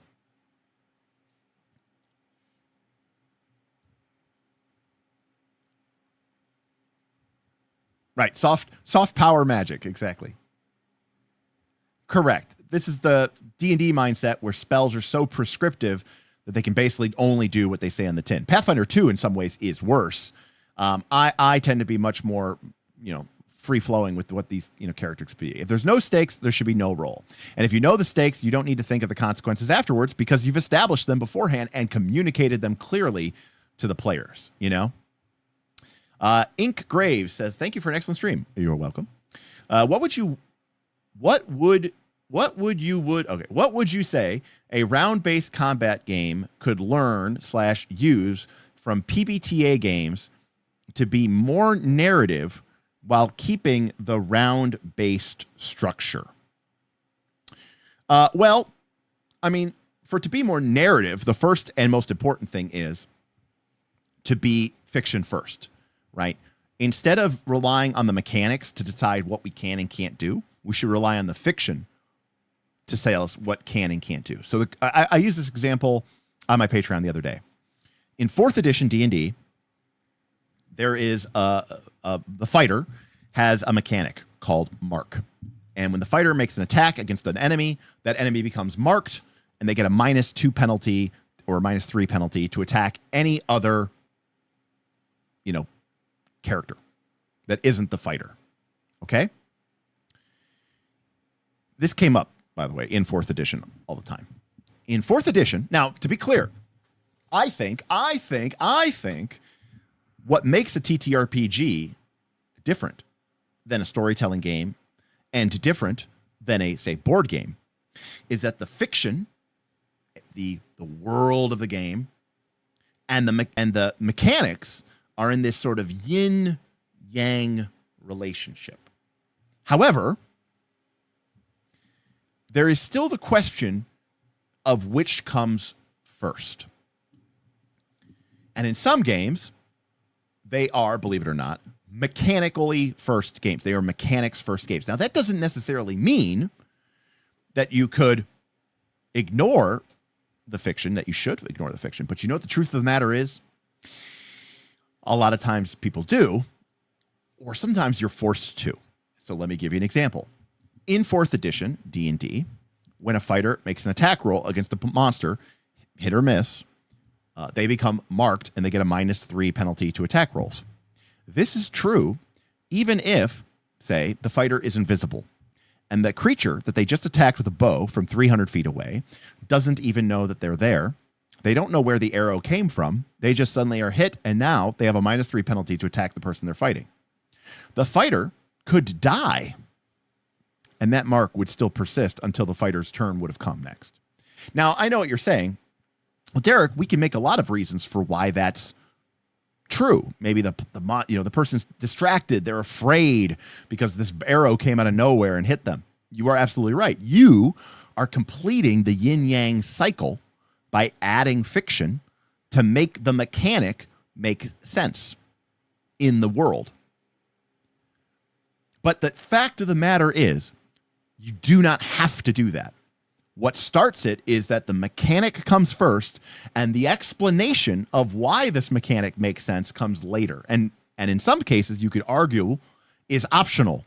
And I know a lot of people who play D&D, 4th edition, 5th edition, Pathfinder 2, who make no effort to describe the fiction of why they're doing what they're doing. They just enact the mechanic, its mechanical effect becomes true, and that's it. We don't start or end with the fiction, and we can get away with that because these games, in theory, are mechanics first.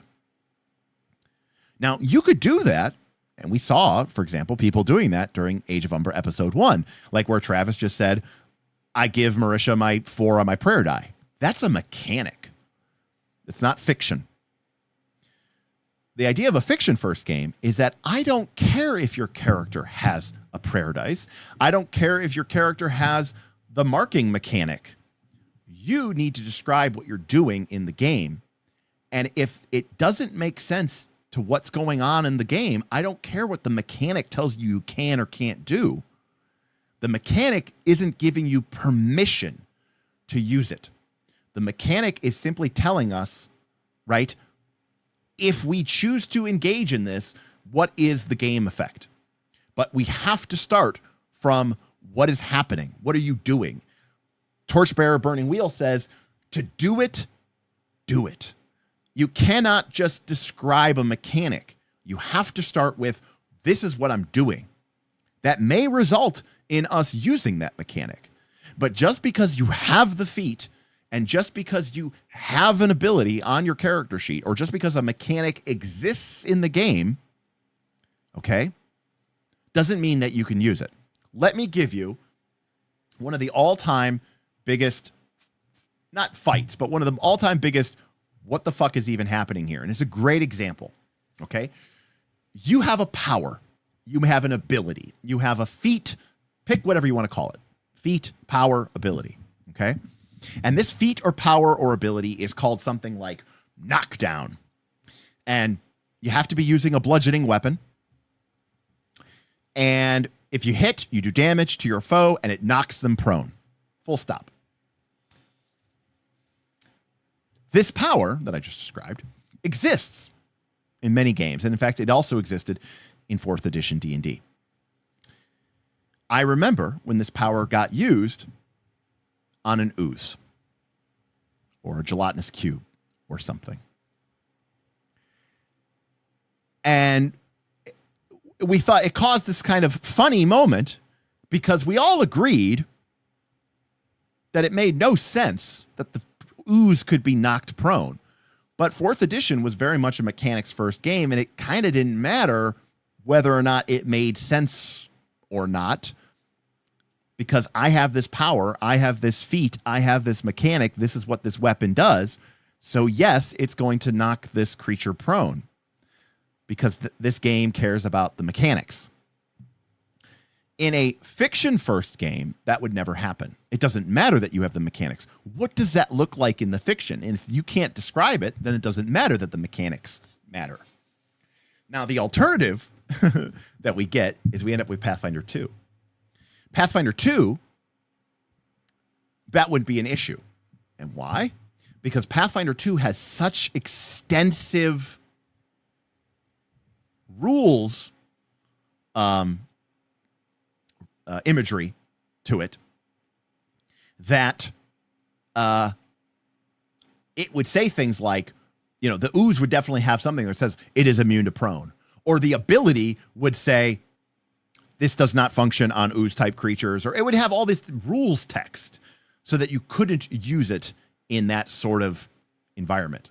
Now, Tim and Kalana both said, she's Kalana said, uncontrolled jiggling, you have to stand up to stop the vibrations. Love it. Tim said, I love the imagery that it's not prone, just smushed flat, and it needs to recover. And Daggerheart kind of helps us out here a little bit, because in Daggerheart, we don't have the prone condition, right? It's called the vulnerable state. And what vulnerable means is left to the, GM to describe.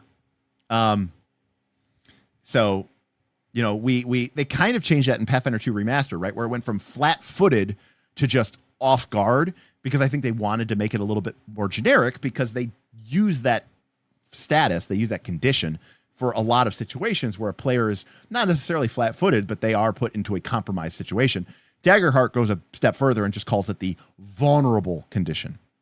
Strat says, I can assure you that in Pathfinder 2nd Edition, oozes are not immune to being prone. And as a result, it is even funnier in Pathfinder 2nd Edition because it should be there, but it isn't. So that is actually really funny. I didn't know that, but yes, that is hilarious. Yes, the ooze becomes very embarrassed and becomes emotionally vulnerable.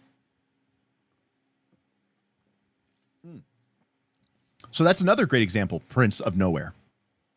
If you read the vulnerable condition, it says that while you are vulnerable, players or people have advantage when they interact with you.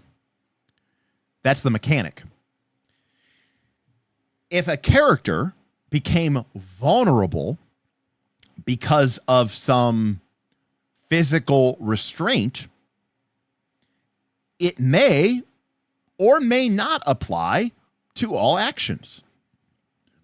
Maybe it would apply to a social check if you are trying to get them to surrender, because you've basically knocked them down and you say, surrender. And you're like, yeah, you do get advantage because they're knocked to the ground. They're vulnerable. They're prone. Makes sense. But maybe there's another situation where it doesn't make sense. And the GM is going to say, I don't care that you have the vulnerable. In the fiction, you are vulnerable because of X. And X doesn't make any sense for what you're describing. And so the vulnerability doesn't apply. I don't care what the mechanic says. Now, Todd says prone oozes is why you have GMs. You would think that that is true, Todd. And yet the internet exists, and Reddit and Twitter and Blue Sky and the forums are all filled with endless examples of where this is not the case. So yeah, I think that's an interesting ability. Yeah, right. But this ability says it makes the enemies prone. So, what is it? What do we got going on? I haven't checked the stats. We've got 221 current viewers. We've got 15 over on Twitch. Awesome. So if you don't care that the rules say vulnerable is vulnerable, then what are we even doing here? And this is said by Karamak, who is an unabashed 4th edition Pathfinder 2nd edition lover and enjoys the tactical aspect of the game. And Karamak, am I reaching when I said that if you would be upset if a GM said you couldn't knock the ooze prone, especially if as Boothby says, you're like, I made a prone build. Like my build is only designed to be prone. Strat says, if I do a recall knowledge on the creature to get its list of immunities and the GM doesn't say prone because it's not there, and then later when I go to trip it or knock it down and the GM says it's immune to prone, and you're like, well, why didn't you tell me that? So I actually hate Rule 0. It's actually in my Discord profile that I hate Rule 0. I say Rule 0 is not an excuse to cheat. I know it's a very controversial opinion. I believe it. If I ran into my own hard counter, that's my problem. Fair enough. Yeah. So yeah, right. Prone to what? Bouts of melancholy, forgetting your keys. Viking says based. I also hate Rule 0. Yeah. So my Discord profile has basically for like since I started this channel has says rule 0 is not an excuse to cheat. And yes, I do believe the GM can cheat. So right. The real thing here is the what is known as the Oberoni fallacy. For those of you who don't know that, it is where the Oberoni fallacy is because people would go on. So, for example, I'm seeing this currently happening with the Druid in Daggerheart. The Oberoni fallacy is a fallacy where someone is arguing about a problem in a game, or usually an RPG, and then somebody says, there's a problem with this mechanic. There's a loophole. There's an exploit. It doesn't work, blah, blah, blah. And then somebody, it's almost like a straw man argument, would say, there isn't a problem with that rule because you have rule 0, so you can always fix it. And this is a fallacy. It's a fallacious argument because it doesn't actually mean anything. And it's not rule 0 is not an excuse to make bad rules. Long story short. And I agree, to a certain extent, I agree with whole RPG. Part of the game is having conversation about how things should work and go. And my feeling about that is that this is more accepted and more true in a fiction first game than in a mechanics first game. And let me again reiterate that both of these games can become fucked up. And I think people fuck them up all the time because people will play a mechanics first game and they will never make any attempt to connect it back to the fiction, or they will play a fiction first game and they will ignore the mechanics. And I think that both of those are wrong. Again, quoting the excellent example by Mike Underwood, what I think makes a TTRPG an interesting and unique interaction is the interaction between the story and the mechanics and the tight binding and weaving of those two things into a whole new structure. If we are ignoring the mechanics of the game, we are not playing a role-playing game. If we are ignoring the fiction and we are ignoring the fictional reality of our world, we are not playing a role-playing game, I think. Or at least we are not embracing all that a role-playing game can and should be. If your role-playing game doesn't involve mechanics, if your role-playing game doesn't involve rules, I don't think that is a game. I think that is a storytelling exercise. It's a theatrical production. It's not a role-playing game. It's role-playing, maybe, but it's not a game. If your role-playing game is just, move 25 feet, attack, shift 1 square, map attack, you're also not playing a role-playing game. You're just playing a board game. So I think role-playing games are this new thing, that gets created because of the using storytelling principles, but controlling them and constraining them with mechanics and rules. And it's this intricate back and forth dance that creates this unique experience that is, I think, particular to role-playing games.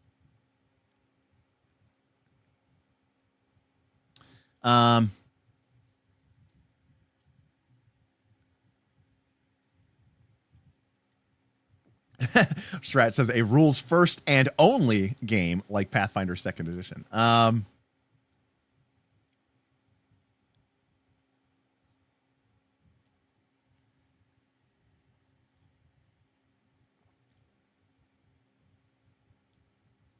Now, also, I don't think there's anything. Let me also be very clear. I don't think there's anything wrong with creating house rules. I mean, GMs. I mean, I agree with Todd. Not every situation is going to be covered by the rules. You're going to need a GM, but it does create an awkward tension. And I also think it's totally fine for a group to sit down as a group and discuss the situation and say the rules don't really cover this situation. Do we want to create our own set of rules that cover this situation, or do we just want to kind of leave it up in the air and kind of figure it out as we go through and discussing that and then implementing that as a house rule? I think just like, changing things on the fly, carte blanche, because that I'm less prone to do that, Well, common sense still applies. It's just what is common may be different because of the fantastic nature of your world. Right. And Dark Savior, I agree. It's kind of a, that's kind of also a fallacy to just take it to the full extreme. Well, why don't we just throw out all the rules then? But I'm not going to lie. I've used that excuse. I've used that fallacious argument myself sometimes because, if we could just take it or leave it whenever we want, what is the purpose of even having these rules? I like the rules to constrain what I can do as a player and as a GM. And I think one of the big thing that people really get hung up on, which really surprises them, is as a GM, I don't want unlimited power. I want the rules to apply to me as well. I want to have limitations on my creativity. I want to have limitations on my ability because those things force me to create new, interesting dynamics. And it makes my players feel like they are more collaborators and on an even ground rather than I am the man behind the curtain. I am the Wizard of Oz, right? I can lie, cheat, manipulate, do whatever it is want. I want my players to feel like they are on the same level as me. And I like those restrictions because, yes, I do believe that limitations breed creativity. And I think that is especially true as the GM. I don't want to, just be able to do anything I want at any time. And some GMs are like, what, really? That's crazy. That's why I GM. I don't know. I don't have the power fantasy issues that maybe some people have as a GM. I like to be seen as more of an equal. I like to work with my players collaboratively. Some of the coolest, best ideas that have ever come out of my games are suggestions from the players. Even things like that fuck them over. Like, what if that was the case? And I'm like, wow, you are so much smarter and better and much more creative than me. Yes, that is exactly what is happening. Great. Yeah, Hodop. Edward came in and dropped a big $50 tip. Oh, don't get me started. It's not a Pathfinder 2 stream, but don't get me started about nested traits. I understand that Pathfinder 2 was built by computer programmers for computer programmers, but I don't really care about class inheritance in my TTRPG. Thank you. Please and thank you. Well, if you look at them like a data structure, stop.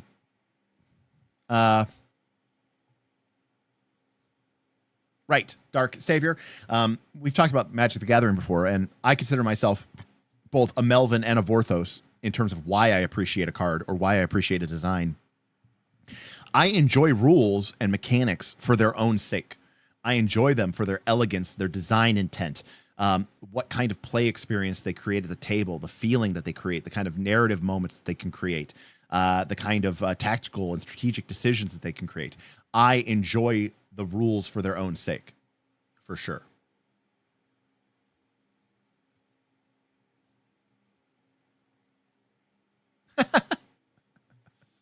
A giant problem with Pathfinder 2 is that most of the people making content for it are not computer programmers, so the traits are fucking useless 95% of the time, yes. That is true. Mark Sarfter is a machine. I will say this. He may not be a cyborg, but he is a machine. That man creates more content than I can ever possibly imagine. So yeah, I will say we got a lot of people here. What's up, everybody? So there's been a lot of discussion, and I don't really know how to poll this, so I'm not going to poll it. But one of the things that my patrons and I have been discussing is like, how do we support this game? Now, of course, Monday I did a first look on a game called Panic at the Dojo, which if you're into fighting games and you want an RPG with no output randomness, you should go check it out. It started off with me kind of like I wasn't into it. It was a little bit too much. And then I kind of got more into it as the game went on. If you really want a super combat focused RPG, it's it. It's literally like this game exists so that you can have fights. And instead of making the fights totally random, you actually roll your dice at the beginning of your turn, and then you spend the dice that you rolled to empower different abilities, and then they just work. Anyways, the document did leave a little bit to want. Now, the next day, we did more of our Shadow Dark Mega Dungeon design stream. But I figure it was not too much to ask that, at least for the time being, that we should do at least one thing a week for Daggerheart. because the game is new. We're excited about it. You're excited about it. That's why you're here. And by the way, remember, if you want to show your support for Daggerheart, you can join us on twitch.tv/nightsoflastcall. Or you can join our Patreon. And we have a thriving Daggerheart channel, 700, 800 messages every time I look over there. People are getting games started and stuff like that. So it's fine. Eric, you're here as a hater. I respect it even more. The haters are important. I mean, again, you know what? We did a poll. Or I didn't put this up, by the way. One of my patrons put this up on our Discord. They said, Daggerheart, have you bought it or do you plan to? And the number one is 26 votes, bought it, and I have the pictures to prove it. And the number 2 vote is, nah, it's not for me. So like the second place is, nah, it's not for me. So obviously not everybody in our Patreon cares about it, which is why we're not a Daggerheart channel, you know? That is the most Dennis answer of all time. My booking cards arrived today, but I'm not excited about it. Yeah, so like, yeah, you know, we could go over the Void content. We could talk, you know, we could look at the Dread domain. We could look at that stuff. But a lot of people have said, even on Reddit, people are like, which is not normal for us. Normally people just hate us, which is fine. I don't care. People have been like, oh yeah, you should check out Derek. He's great. Like he's really gets the system and he really understands it. So if people have been like, Derek, you should probably make more, you know, approachable content, which means like shorter form videos. So I've asked my patrons, like, what kind of content if I made a video, I don't normally make videos, right? I normally do live streams. I like talking with you. I like answering your questions live. It's not in my nature to like, you know, create a script and then be like, hello, welcome. Today we are going to clickbait and blah, blah. And, you know, just to do the talking head, you know? Shorts is to me pointless. I know they're popular and I know for me, making a 12-minute video is a short. Anyways, so I guess the question is like, what is the kind of content that we could make with this channel as from a video production that could help? You know, we've talked about this a long time, Albastine. It's really difficult to cut stuff from my live streams for a couple of reasons. One, they're very long, so it's just hard to find. 2, we kind of go all over the place. There's a lot of tangents. There's a lot of like stuff that we're talking about links back to stuff that we were talking about 20 minutes ago, you know? So I think that it's tough. It is tough. Like we could take the ideas that we were talking about in a stream and maybe condense it. But I think just cutting from our live streams leaves a lot to be desired. Lennon, thank you. Thank you so much for the super chat. When are you going to run an actual play of Daggerheart? I'm interested. So, Lennon, we've talked about this at great length. Actual plays for us typically do very badly in terms of just interest, and they don't generate not nearly as much interest. That being said, it's a new game, and I think it'd be cool and useful to really show off the system. And I think there's a lot of value to doing that. And I would probably be setting it up right now, Lennon, but there aren't really good VTT options. Obviously, if I do an actual play, it has to be on a VTT because we don't have our studio anymore. We used to have a separate studio space that we rented every month, and we used it to do live games. If you go back to last year and look at our live streams, you'll see that we did it from a studio with mics and multiple cameras and different camera angles and setting and lights, and we were in the dungeon. We were in the Knight's Keep. We don't do that anymore. So it has to be on VTT. Now, a lot of people say, oh, you can play it on what? You don't need a VTT. The problem is when I'm doing it on live stream, I like to be able to share stuff with the viewers at home. I like to be able to share, you know, character sheets. I like to be able to share how much hope they have, how many hero points they have if we're playing Pathfinder 2, what's their hit point total. And so if we're just like playing online in like Owlbear Rodeo and everyone's got their sheet in front of them, it's really difficult for me to share that information. And I saw actually a lot of people saying that in even the Critical Role streams, which was like, it'd be cooler could you show us like how much hope does a character have? Like what's their current stress level? Because it helps me contextualize the game more. And that's because Critical Role is just trying to tell a story. If I did an actual play, it would be more like, I want to show off the system and I want people to be able to see and track and follow, you know, the the mechanics of what's going on and see the hope building up and see the fear tracker going across the screen and, to that nature. Now, the good news is that apparently the fireside chat that they do on Beacon, I'm not a member of Beacon. Maybe I need to join Beacon. They said that they are putting a lot more emphasis into, also full left-hand turn.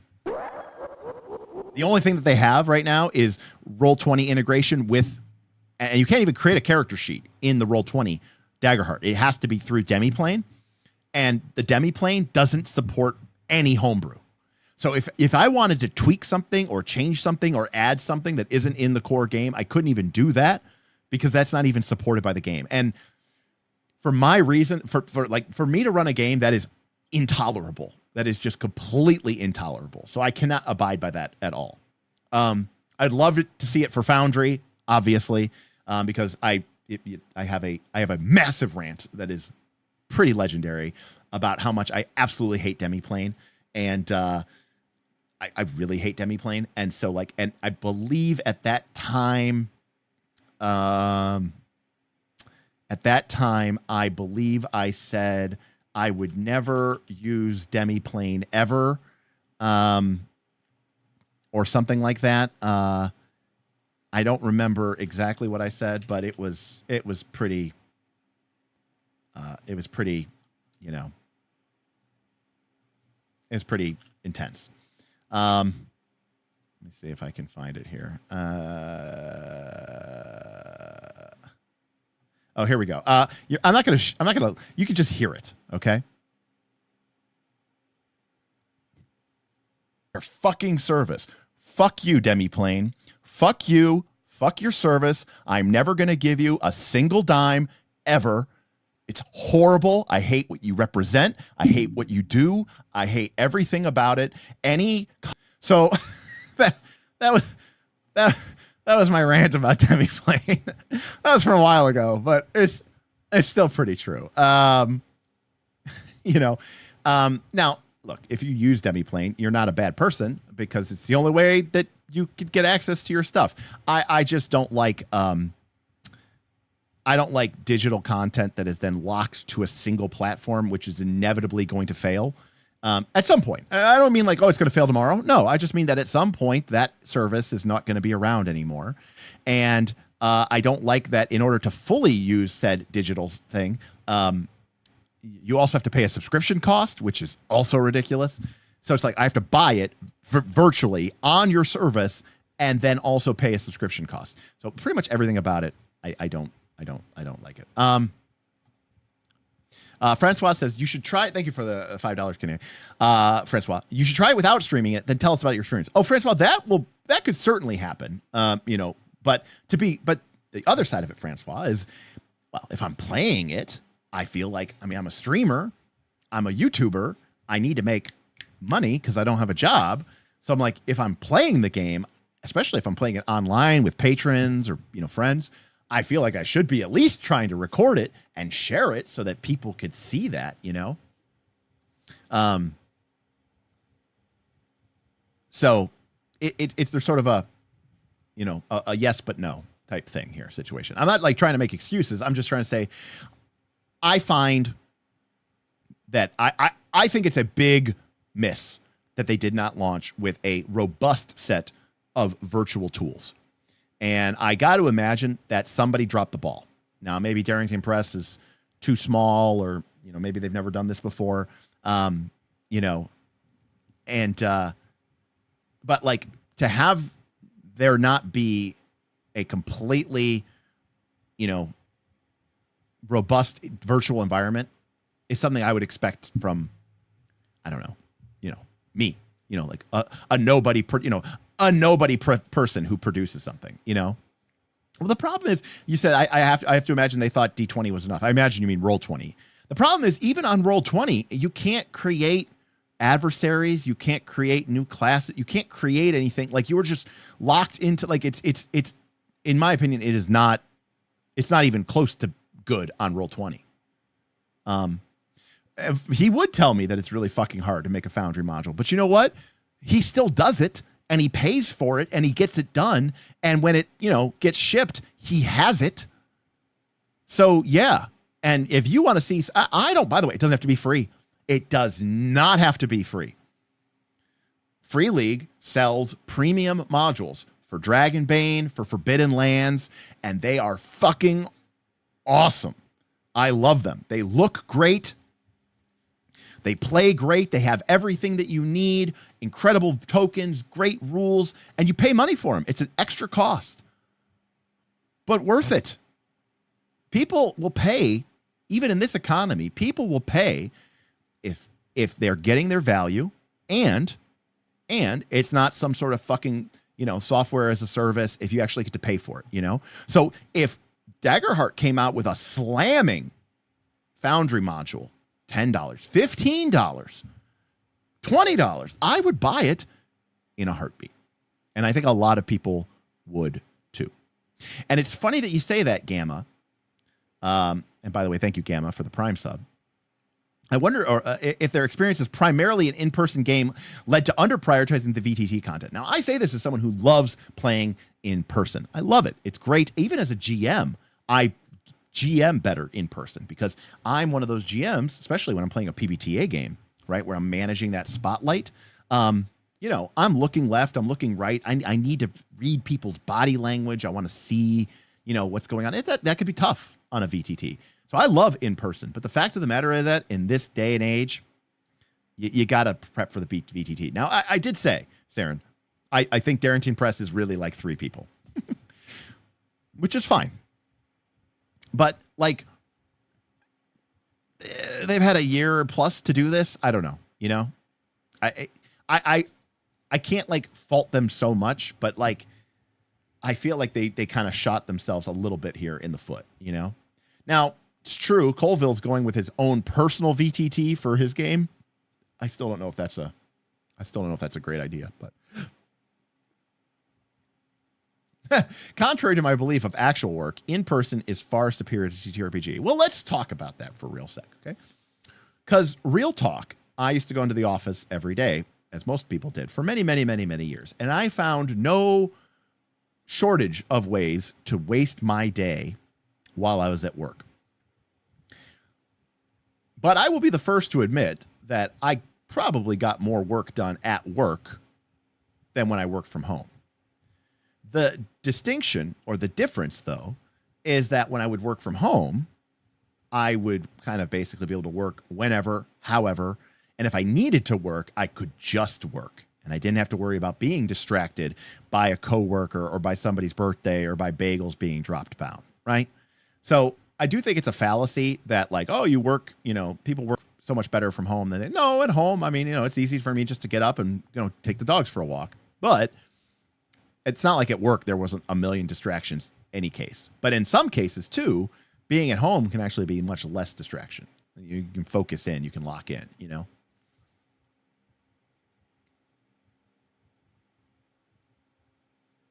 Right. And then there's the time wasted going in, which somebody should be paying for, and it's not the company, so fuck them, right? Because if I have a 30 or 40-minute commute each way, each day, you're like, okay, so I'm losing an hour and a half. I'm putting miles on my car. I'm paying for this gas, and nothing's getting done in that hour and a half except for me losing money and value. And, we could split this, and, I'd be able to work more for you and not also have this horrible, commute. Viking said, I believe a study once time said most office workers get about 4 hours of productive work each day. Well, I mean, the classic quote, right, is the one from Office. We're showing our age here, right? But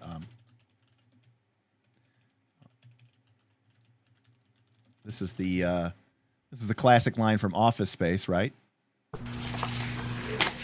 We're just talking about you. You must be Peter Gibbons. Uh-huh. Terrific. I'm Bob Slidell. This is my associate, Bob Porter. Oh, hi, Bob. Bob? Pretty much go ahead and grab a seat and join us for a minute or two. See, what we're actually trying to do here is we're trying to get a feel for how people spend their day at work. So, if you would you walk us through a typical day for you? Yeah. Great. Well, I generally come in at least 15 minutes late. I use the side door. That way Lumberg can't see me. Totally true. And after that, I just sort of space out for about an hour. Till I'm finished. Space out? Yeah, I just stare at my desk. But it looks like I'm working. Now, that part is not true because I would find a lot of I would go on Reddit. I would go on my phone. You know, I would find a lot of ways to distract myself other than just staring at my desk. I do that for probably another hour after lunch, too. I'd say in a given week, I probably only do about 15 minutes of real, actual work. So yeah, I don't know if it's 15 minutes, but that's not entirely crazy. That like there were probably some days at work in the office where if I was lucky, I literally did 90 minutes of work, you know?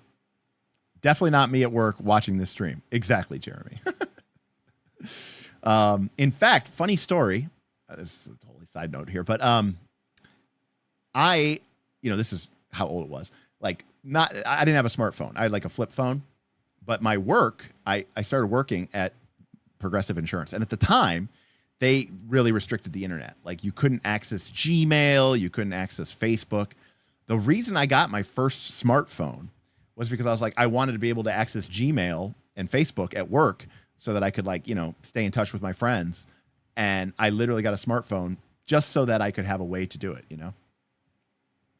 I'm an electrician, so I've got to use the play on your phone on top of a ladder so it looks like you're doing something trick. Well, that's sweet. Well, also, good for you, Viking, because, man, electricians, it's a tough job, but very satisfying. And judging by how much money I've had to pay electricians over the last couple of years, they're doing all right for themselves. And AI is not going to take your job anytime soon. So good for you. Got that thing locked up. Anyways, yeah, I did see that Katie, I did see that there was a big, huge community a Daggerheart project. They had a Discord up. I'm hoping that they get official, I'm hoping that they get official backing and support and that they can do it because I'll be honest with you too. I'm lazy. I'm lazy. I don't want people are like, look, there's a really good, people say this all the time. There's a really good support for it on Foundry. I'm like, oh, cool. They're like, you just have to type in every single thing manually. And I'm like, I already don't want to play on a computer. Please don't make me have to tap, don't make me type everything into. Like, I'll pay you money. Please just include the fucking thing, Now, luckily, there's an SRD. So if there's an SRD, right, we should be solid. The problem is, does the SRD not apply to something like a VTT because that's virtual? There's always that weird kind of gray area. Anyways, Boyko says, unfortunately, they're waiting for Daddy Darrington to give them approval. Well, we'll see. I personally would love to see more from them. But yeah, they may have fumbled a little bit, with the virtual release. And I know people are on the fence about the game. But yeah, I mean, the hope part, Ira, is that I think you can't fuck this game up because if you play Daggerheart and you play it just like D&D, at worst, you're just playing D&D. And, and that means that, and you will begin generating hope and fear. And so eventually it will start to, I think, gradually make you more comfortable with making moves, making soft moves, making hard moves, right? Thinking about the fiction, thinking about the director's lens, thinking about the principles as a GM, and thinking about instances of where you're thinking about how do I begin and end with the fiction? How do I collaborate at all times, especially during a conflict? How do I fill the world with life and wonder and danger? How do I ask my players questions and incorporate the answers? How do I make every role important? How do I play to find out what happens? And how do I hold on gently? And while I do think that Critical Role didn't do a great job of doing some of those things in their first session, I think it's cool because they still had people reacted and still said, that was great. That was awesome. I enjoyed watching it, which tells me that at worst, Daggerheart is just going to be like another version of D&D. And what I'm really hoping is that we see this evolution of Matt and the players becoming more comfortable, just like maybe you and your home groups will do. And I think that it is sort of it's possible. Oh yeah, I think Daggerheart is a PBTA gateway. Yeah, Francois. Because I think PBTA is great, but I do think it's hard, and I think it's really hard on the GM, and it puts a lot of pressure there. And so I think that Daggerheart lets you get away with playing it a bit more like D&D. And, yeah, you should, and I think they'll make your game better, but the game doesn't like break if you don't do that, as evidenced by Matt's game last week, which was still, by all accounts, a great game, and people enjoyed it, and people had fun watching it, and that means it was a tremendous success, which is awesome. And I, again, was like, well, they could have done this, they could have done this, they could have done this, and then I realized, wait, but they didn't do that, but the game was still good. So I think that the hope part of this is you can play this game and not have all this stuff figured out yet, but just use fear, use hope, and slowly get more comfortable with making soft moves and hard moves and, changing the fiction and updating the narrative. Because we're used to, after 20 years of playing D&D or 30 years of playing D&D, we're used to, the bar is really fucking low. Everyone here is used to, it's my turn. Finally, I get one turn around, and it's finally my turn. And I move, and I miss, and that's the end of my turn. And if we have kept going back to that game over and over and over again, maybe it's even worse. I waited, it's my turn, I get one turn around, I'm going to go and I'm going to use my spell. And not only is it a spell, I only get one of this spell a day, and they pass their save and nothing happens. And it's the end of my turn, and now I have to wait again. If we have been playing that game that I just described for 20 or 30 years or 10 years or however long you've been playing, if we've been playing that game, Daggerheart could take it, because that's the floor. The floor is, it's my turn, I swing, I miss, nothing changes in the fiction, nothing happens in the narrative, and it's the next person's turn. But at least in Daggerheart, somebody gained a hope and somebody gained a fear. So, because you'll always generate hope or fear with every roll. So hopefully that will start to give you some more permission or comfortableness to start doing things and being a little bit more, dare I say, narrative and fiction forward that you might not have done in D&D. But at worst, you're going to play it like D&D. And that's okay, Correct, because the Age of Umbra is complete, right? Like, they already did it, essentially. Fireside mentions that Mercer starts using environments more and getting into the gameplay style as the episode's gone. Fantastic,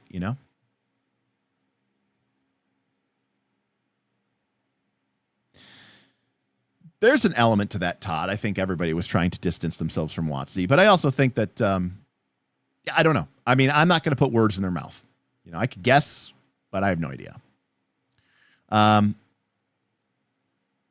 This game seems better than Dungeon World, to be honest. Speaking as someone who's played a lot of Dungeon World, I have also played a lot of Dungeon World, Viking, and I also agree with you. It's kind of janky. I love it, but it's kind of janky. I love it, but it is kind of janky. So that's true.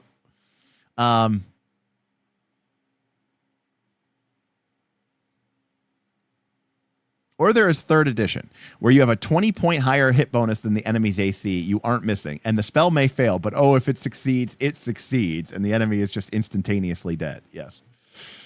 3rd edition. Cheers to you, my friend.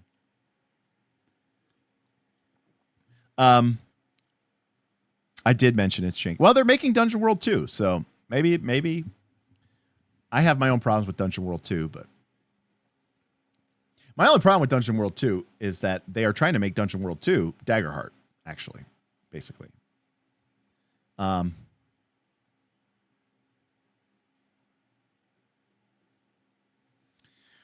you think using a hope to use an experience in role play or combat is expensive? No. I do not. You generate hope on 55% of the rolls that you make in the game. Plus, you can get it at rests. by like sharing a moment with a person. So I don't know how often you rest, but there's, you know, the Bard ability has like, you can give everybody hope. There's like another ability where you can just give everybody hope. You're generating hope literally more than half the time on any D20 or 2D12 roll you make. There's abilities that give you hope. It's I'm not saying it's like going to fall from the sky, but it kind of falls from the sky. So I actually think that it's probably a totally reasonable cost. Yeah, I mean, yeah. Fate points, I think, are much more of an expensive resource because you have to earn them by, using your aspect against yourself, and it's a lot more expensive. You just generate hope, How would I homebrew flashbacks into Daggerheart? By flashbacks, Albestine, do you mean Blades in the Dark style flashbacks? If so, stress. The same way you would do it in Blades in the Dark. Just have them mark stress, make an action roll, and have it apply in the current fiction, as long as you don't violate the tenets of previously established fiction. Literally the same exact rule as Blades in the Dark. 100 trillion%. Hell, the stress track in Blades in the Dark, I think, is 6. And I think every character starts with 6.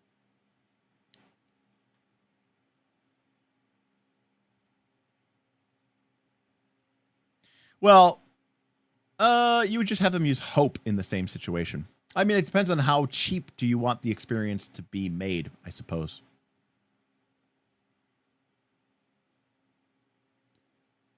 Right, but when I say a flashback, I mean like, hey, can we have said that last night, I snuck in here and, already bribed these people to let us in, that kind of thing.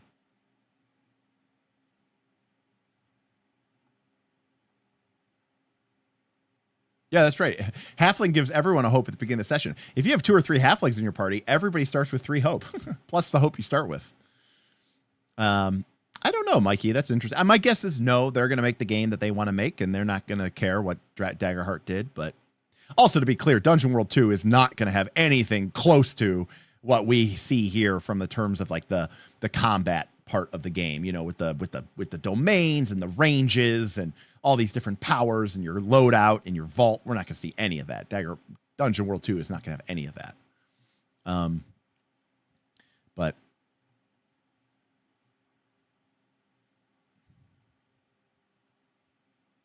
But yeah, I don't know. I think it's cool. I like the hope. I like the hope structure of the game.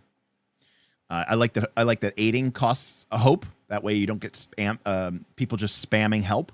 I think games where you can spam help for free are horrible. I like for help to have a cost.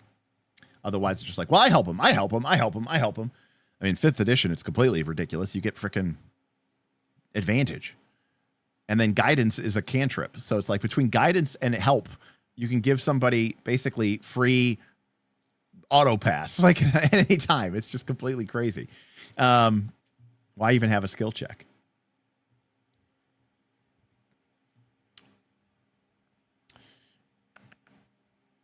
There you go. Yeah. What are some things about Grimwild that you like better than Daggerheart and vice versa? I don't know. I don't know that I'm mentally prepared to answer that question right now. It's been a while since we did our Grimwild first look even, so I'd have to kind of really go back and take a look at it. Let's see here. I did like the diminishing pools. I didn't like them at first, but I eventually came around to them. I did like diminishing pools. I mean, I still think countdown clocks have their space, but I do think diminishing pools were cool, which I thought was neat. Some of the stuff around like the group story building around the arcs and stuff like that, some of like the session 0 stuff in Grimwild, I think was a lot better than the stuff that we get in Daggerheart, which doesn't really talk about communal or community world building. So I think that's totally cool. And of course, Grimwild has like more of a Blades in the Dark style narrative conditions, right, where you can just sort of mark things and then specific injuries and write them down as you can write drunk or twisted ankle. The game kind of handles it all sort of the same way, but fictionally, obviously, it has an impact. I mean, there's a lot to like about Grimwild for sure.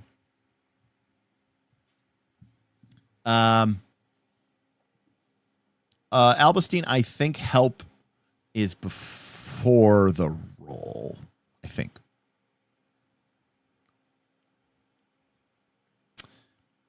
Now, see, what I like to think, okay, you ready?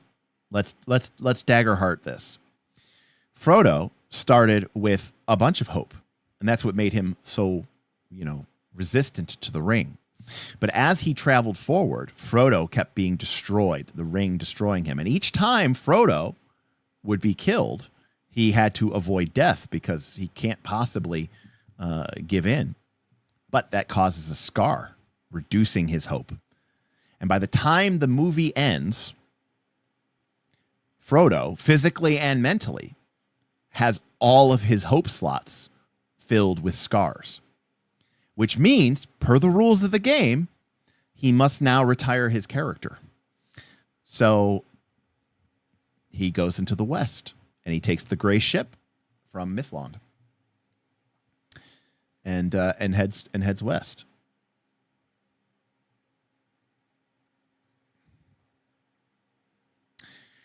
I am going to be a little bit controversial here and say, after Cal's tip. Calderiarch tipped $5. Unfortunately, as much as I would like to run Daggerheart and try it out with friends, we use Tailspire and I have no idea how to use its dice system with Daggerheart lol. Just another VTT miss for them. Yeah. No, Cal, I think you're very correct about that. Thank you for the tip, by the way. When you start doing things that aren't standard games, you start running into a problem where you're like, okay, how do I roll 2d12 with different colors and make sure that everyone knows which one's hope, which one's fear? And not every game is going to be set up, to be able to handle that as well. When you get into these really D20 only type games or, smaller press things, like somebody said that they were working on something to create a sort of duality dice roller for Owlbear Rodeo, because even Owlbear Rodeo couldn't support it default. And that is really unfortunate, I mean, you could, Michael, but that's just really annoying.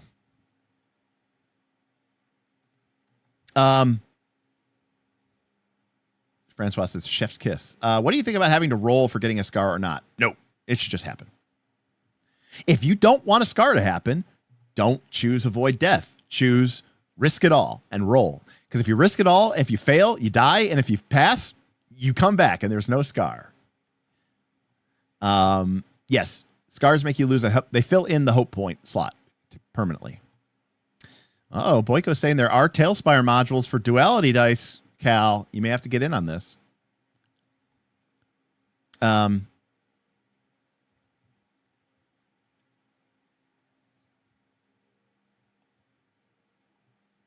You just roll 2d12 and use the first result as a hope die. That's fair, Ludo.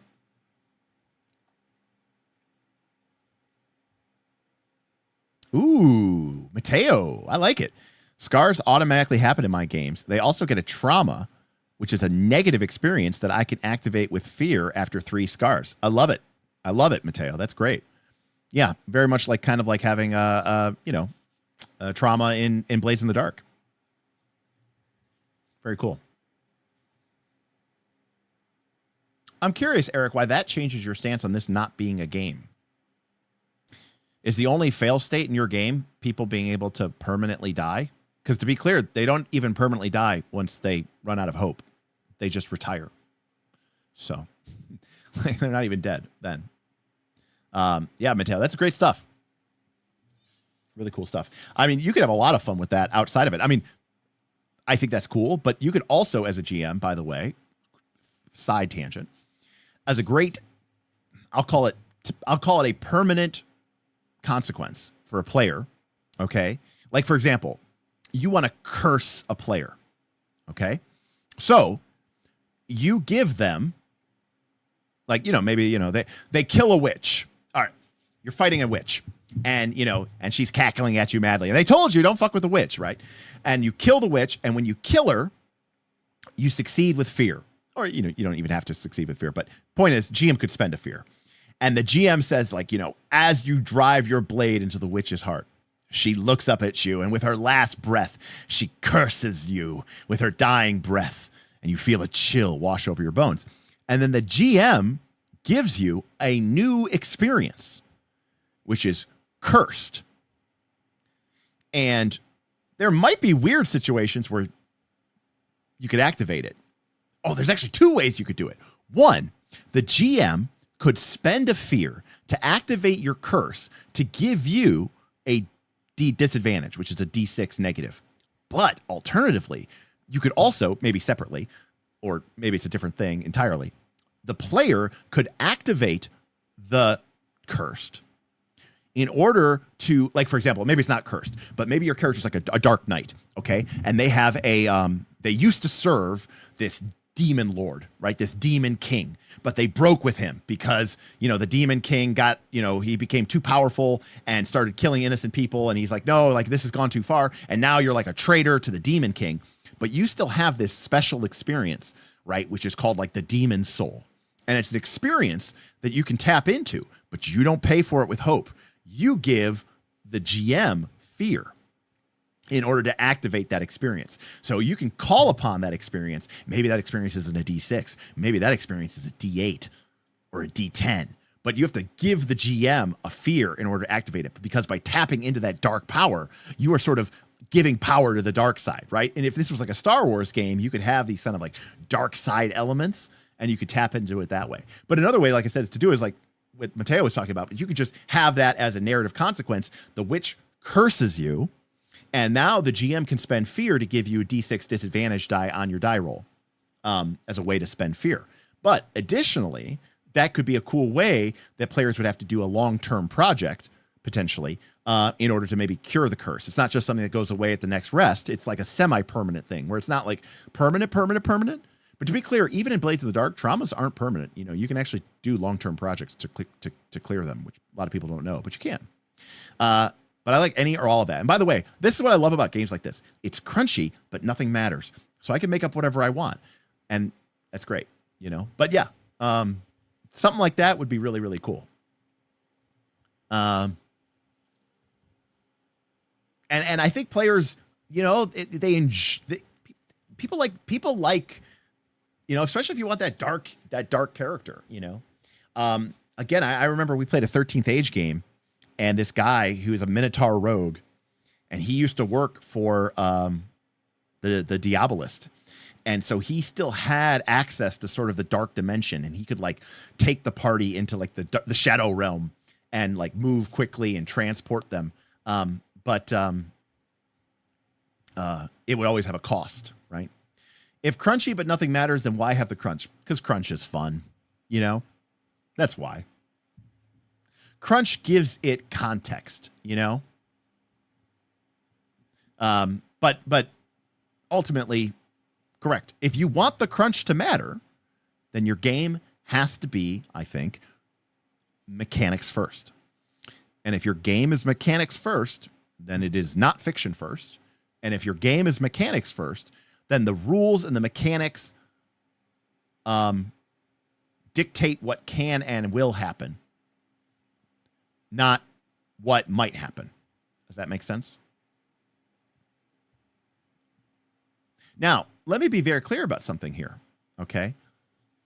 Right, the crunch does matter, but only in the context of the fiction. Absolutely. For example, right? Let me give you a good example. This is actually a really important question, okay? A character in your game really wants to activate their spell. But their spell costs 2 hope. And they don't have 2 hope. What do? Do you tell them, sorry, no, the rules and the crunch of this game state that you need 2 hope in order to activate your fireball spell. And even though like the party's all down and you're the last person left and the enemy is closing in and you just need to summon the power one last time to cast 1 more fireball to try to save the party's life, you don't have 2 hope. You have 0 hope. You've used it all up, or maybe you didn't. Maybe you just didn't generate any or something. I don't know. Maybe you rolled shit. You don't have any hope. Do you tell the player, sorry, do something else? And the wizard goes, okay, I don't know. I draw my magical blade and I guess I charge in melee. Some people, and I include myself in this, by the way, enjoy the kind of tough decision making that can occur in situations where the reality of the game, the reality of the fictional world is the reality of the mechanical universe. And that could put us into some very interesting places. However, I have also played in games and with players who really enjoy being able to take advantage of the fictional state. And as Owie said, maybe you make a prayer to the dark gods and the GM gets 3 fear. You know, maybe the you tap, you draw deeper than you would ever drawn before, and maybe you burn out 2 of your hope slots. So now your max hope is basically, they're like scars. Those are all solutions that you could, in the moment, come up with. And by the way, imagine you were watching or reading one of your books. You're watching a Wheel of Time show, and there's a character and they're channeling energy, and in a game mechanics, we represent this by how many spell points they have left or something. And the player runs out of spell points. But in the show or the fiction, you start to see them, drawing in and gaining all, and their body starting to break apart and they're starting to strain themselves. We see people do this all the time in books and movies and TV shows, right? But if we're playing a mechanics first game, that would never occur. Unless they had the feat number one, unless the feat existed and unless they took that feat, right? And that really raises the question of what those games look like for people when they play like an old school game, which doesn't have feats or powers. So there wouldn't even be a feat or a power for you to take in the first place. And everybody has a different opinion on this. And that really comes down to why you are playing this role-playing game in the first place. If you're playing the role-playing... So I'm going to bring up... We've talked about these a billion times before, so bear with me.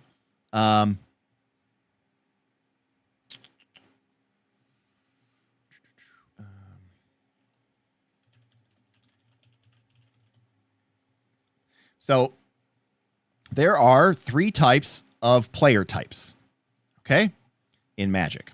They are called the Timmy, the Johnny, and the Spike. This is what Magic the Gathering thinks of when they think of, like, how do people play their game and why are they playing their game, okay? Mark Rosewater wrote of Timmy, Timmys want to experience something. Timmys play Magic because he enjoys the feeling he gets when he plays. What that feeling is will vary from Timmy to Timmy. But what all Timmys have in common is they enjoy the visceral experience of playing. And this can involve anybody from a power gamer to a griefer to a social gamer. Okay? But there are people who play games, not just Magic the Gathering, but all games. Spike. Spike is a competitive player.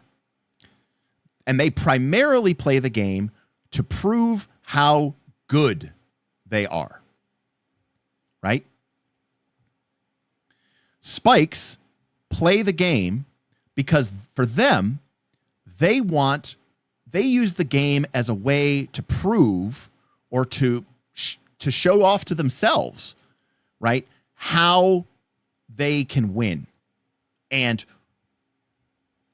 they enjoy the challenge of the game itself. Now, many role-playing games, role players aren't like that. But for some role-playing game players, they are spikes. And even though you can't win at RPGs, you can, right? And so, to Strat's point, should have planned better and have 2 hope for your desperate last spend. Better luck next time. That is a very spike point of view, right? If you take that away from Spike, then the challenge and the fun of winning, of playing good and getting rewarded, right, is diminished. Or even entirely taken away. If you don't have 2 hope, but you can just make up some bullshit, even if it is like a narrative consequence, not like free. If it's free, I agree, it's kind of bullshit. But if there is some sort of dark, dimension or whatever that your character taps into, and you're like, blah, blah. Long story short, you get what you want for free in this person's mind. Then they're like, so what's even the point? Because to them, they only see the game through the lens of, this is an opportunity to prove myself, and Timmy's, they don't feel that way. And it's interesting because people go, oh, wait, not everybody plays games for the same reason. And the answer is no, they don't.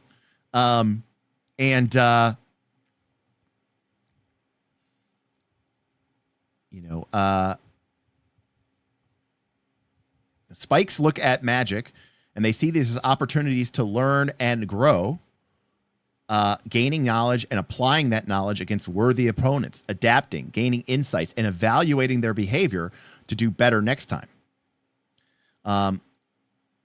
We want to make cards where knowledge matters, where the more you understand the game, the more powerful the card becomes, right?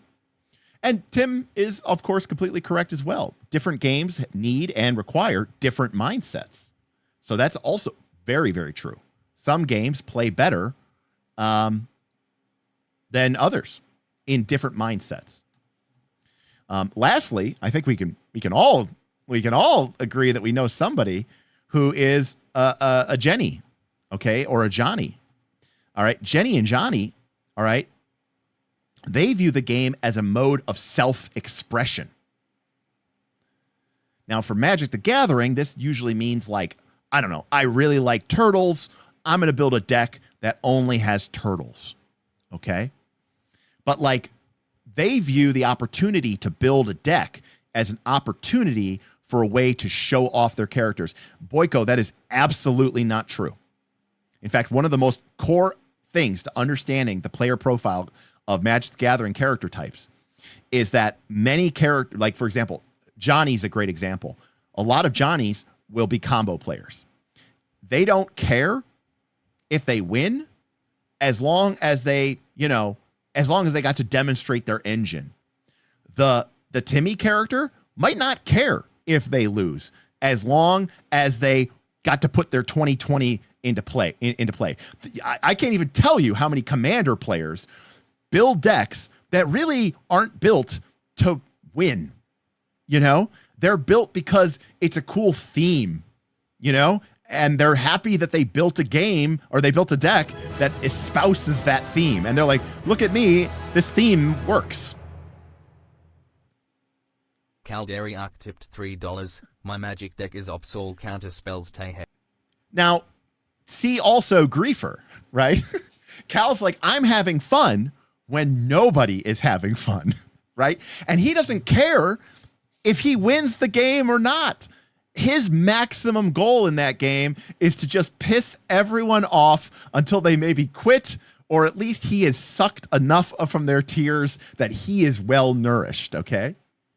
Back before Commander was a format, when people used to just play like multiplayer Magic, I had a Stasis Kismet deck. And for those of you who don't know what that means, it meant Kismet meant everything came into play tapped, and Stasis meant nothing untapped, okay?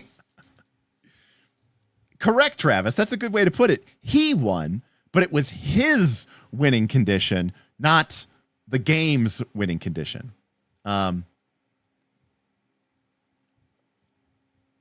So, Tim played against that deck and hated it. Yes, exactly.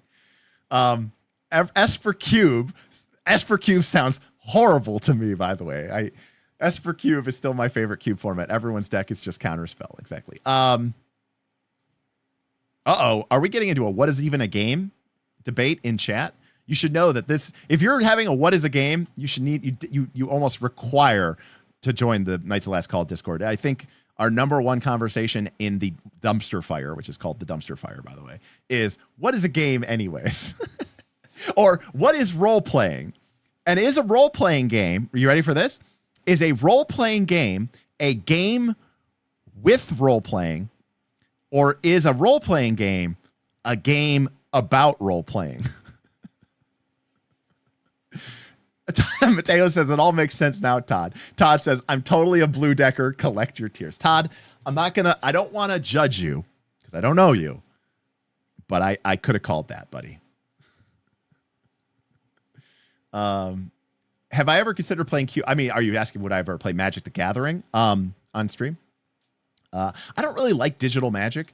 I kind of got into Arena a little bit during COVID because I didn't have any other way to play, but generally speaking, I don't know. I mean, now that we have the Twitch channel, would I play Magic? Sure. Especially the Final Fantasy set's coming out, well, this week.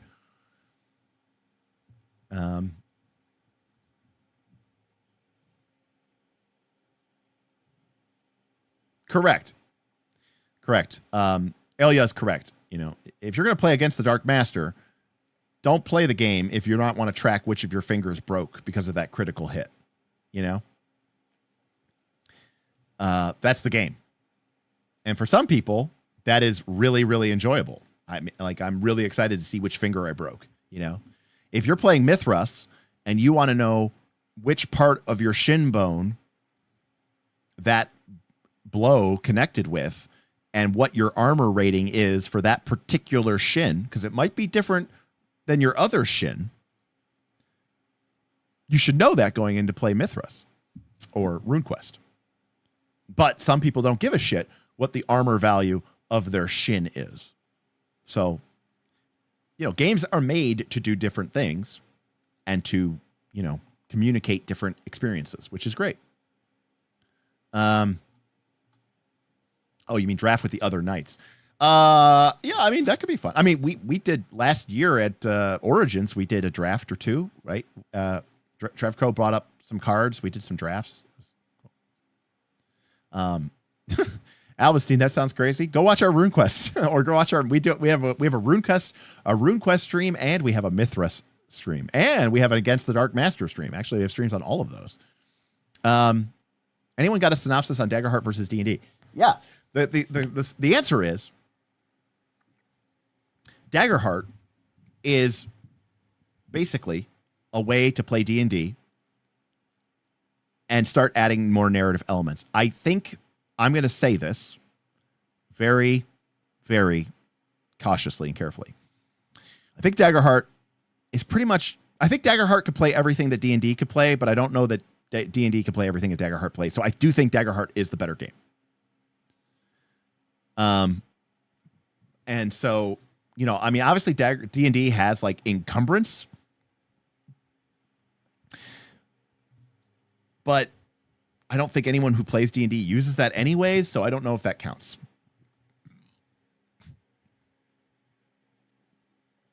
By the way, you know, there's nothing, by the way, that says that when a player picks up too much stuff because there's no load limits, right? So this is a great example of fiction first gaming. But remember, just because it's fiction first doesn't mean it should tie back to the mechanics, right? So a player goes and they say, I'm going to lift up this extremely heavy load. You know, we were carrying it on the horse cart, but the horse got killed. How are we going to carry it up the mountain? And, you know, the strong player says, let me get that. And the GM says, okay, you know, mark a stress because it's pretty heavy, but you can pick it up and you can put it on your back. And the player goes, cool. He goes, but I'm going to give you a condition. All right. It's going to be called encumbered. And you're going to get disadvantage if you want to, like, you know, move around quickly, or if people are attacking you or whatever, what have you, blah, blah, blah, you know. And the player goes, cool. I just made that up. but it stemmed from the fiction. But in order to give the fiction weight, in order to give the fiction meaning, you have to back it up with mechanics. Right, Hard Bushido, if you really want to just be like super thing, you could just say you're vulnerable, right?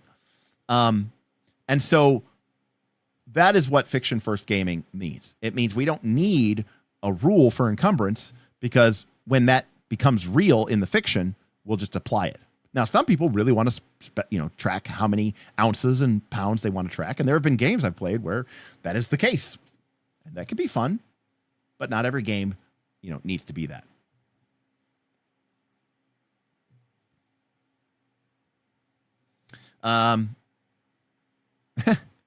D&D is mostly made playable because nobody actually ever remembers the rules. That's funny.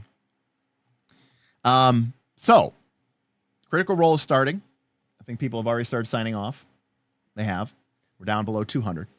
So I know that episode 2 is starting. Not everybody's going to watch it, of course, like that. But I think we're gonna probably take a look, see what's going on. And I'm excited about what we hopefully might be able to produce from our show, from our channel. If you're interested in becoming part of this and maybe helping us play test some stuff and kick around some ideas, again, Night's Last Call is really considering putting out some sort of monthly zine that will include new player-focused features, that will include, new classes, subclasses. New domains might be a tough order for us until we really get our, grips around the game. But new classes, new subclasses, maybe some new communities or ancestries, new items that players could use. Maybe we don't make a new domain, but maybe we make, once the card builder comes out, maybe we have some new cards for it. And then for GM stuff, we can do environments, we can do adversaries, we can do magic items. We might even be able to do some campaign frames. So I think it'll be really, really, I think it'll be a lot of fun. We can involve people. We have to figure out a way to make sure people are compensated for their time, but maybe someone has a really cool idea for an ancestry, because they're pretty simple in Daggerheart, right? And obviously we don't have the money to get the top tier fucking art that they, Daggerheart puts into it. But we could find some, stock art, or maybe we can pay to have some black and white sketches done or something like that. That doesn't cost us too much money. And we could maybe put together something fun that it's very community driven and will be our little way of sort of putting, a little bit of something into the game. Thank you, Paul. Pop a subscribe, consider joining the Patreon, and join our Discord. That'd be fantastic. What are you hoping to see from the Critical Role episode? OED, I am hoping to see more fiction leading the action. Fiction before the mechanics. I'm hoping to see more interaction with the rules. I'm hoping to see more interaction with the GM asking the players to help describe what does their success look like, or maybe what does their failure look like, asking them more questions and incorporating the answers, and also maybe a little bit more transparency with the rules mechanics and allowing players to sort of interact with them in a meaningful way, up to and including when the GM, if the player rolls with fear or hope or fails or whatever, that the GM uses that to create a narrative beat, not just I gain fear or you just gain hope, So you're no way in hell you're going to watch that. Well, that's all right, Viking. That's totally fine. You have a suggestion for the name of the zine? Battle Cry? Well, that one was already taken strategy. We actually have a name for the zine, actually. Insert ad, and that's right. We also have Northern Reaches. We have a Pathfinder 2 game with over 100 players that is in its second month of play. If you really want to play Pathfinder 2 in a really cool, fun, interactive way, it is really, really a cool experience. And this year, I think, is shaping up to be the best one yet. It's going really smoothly. People are having a lot of fun. Everyone levels up automatically, so you don't ever have to worry about falling behind because of experience points and blah, blah, blah, blah. With the best Pathfinder 2 players in the world, right? In before Dagger reaches. Exactly, Dr. Evil. Now you can play Daggerheart all you want. No, maybe we need to talk about that in the after party. What's that? We had so many games in the last 2 weeks. Darth couldn't even summarize it in an easy to read format. Yeah, it's been absolutely incredible. And the support, and let me just say this real quick. The support from NR for the channel has been incredible. A lot of people, and I mean a lot of people, have upgraded their accounts, and they've upgraded to Hero or Exalted or whatever, or Legend, just to get tickets to help support the game and show their love for the game. And they're getting so much more value out of it than they expected. And that has been tremendous, especially since, we kind of, we had to pay, whatever it was, $1,200 or whatever, since we had to pay like $1,200 for our super hyper mega ultimate Forge account because we were playing too much on that, Yeah, we broke. The Forge contacted us and said, you need to stop using our account because we're going to ban you because you're using it way too much. And I said, but we're following all your rules. And they said, yeah, we never expected anyone would be running, 30 sessions a week or something like that, or whatever. So we had to broker an enterprise solution with Forge for our Forge server to host all of our Foundry games. So, yeah. Do I count as a player if I only engage in the downtime system? I mean, you're not putting pressure on the Forge, so there's at least that. But yeah. All right, folks. Well, that's going to do it for me. I think we're playing Pathfinder 2 tomorrow, so I finally get to play my Nanite Swarm Eldamon trainer. I'm looking forward to that and just get together with the boys and shooting the shit. That'll be a lot of fun. Hopefully there'll be pizza. I don't know. And as for this weekend, I don't know. Always make sure you're subscribed and ring the bell for notifications because you never know when you're going to get a random invite, a thumbnail for a surprise Nice Last Call stream. But that's going to do it for me. Enjoy Critical Role if that's what you're going to go watch, or maybe enjoy your weekend. Hopefully you get some gaming in. And if you're interested, again, in talking about this, being a part of this, maybe running a game, playing in a game, then you want to check out our Patreon, patreon.com/Knights of Last Call. Link in the description below. We've got $5 level, $10 level, $25 level, blah, blah, blah.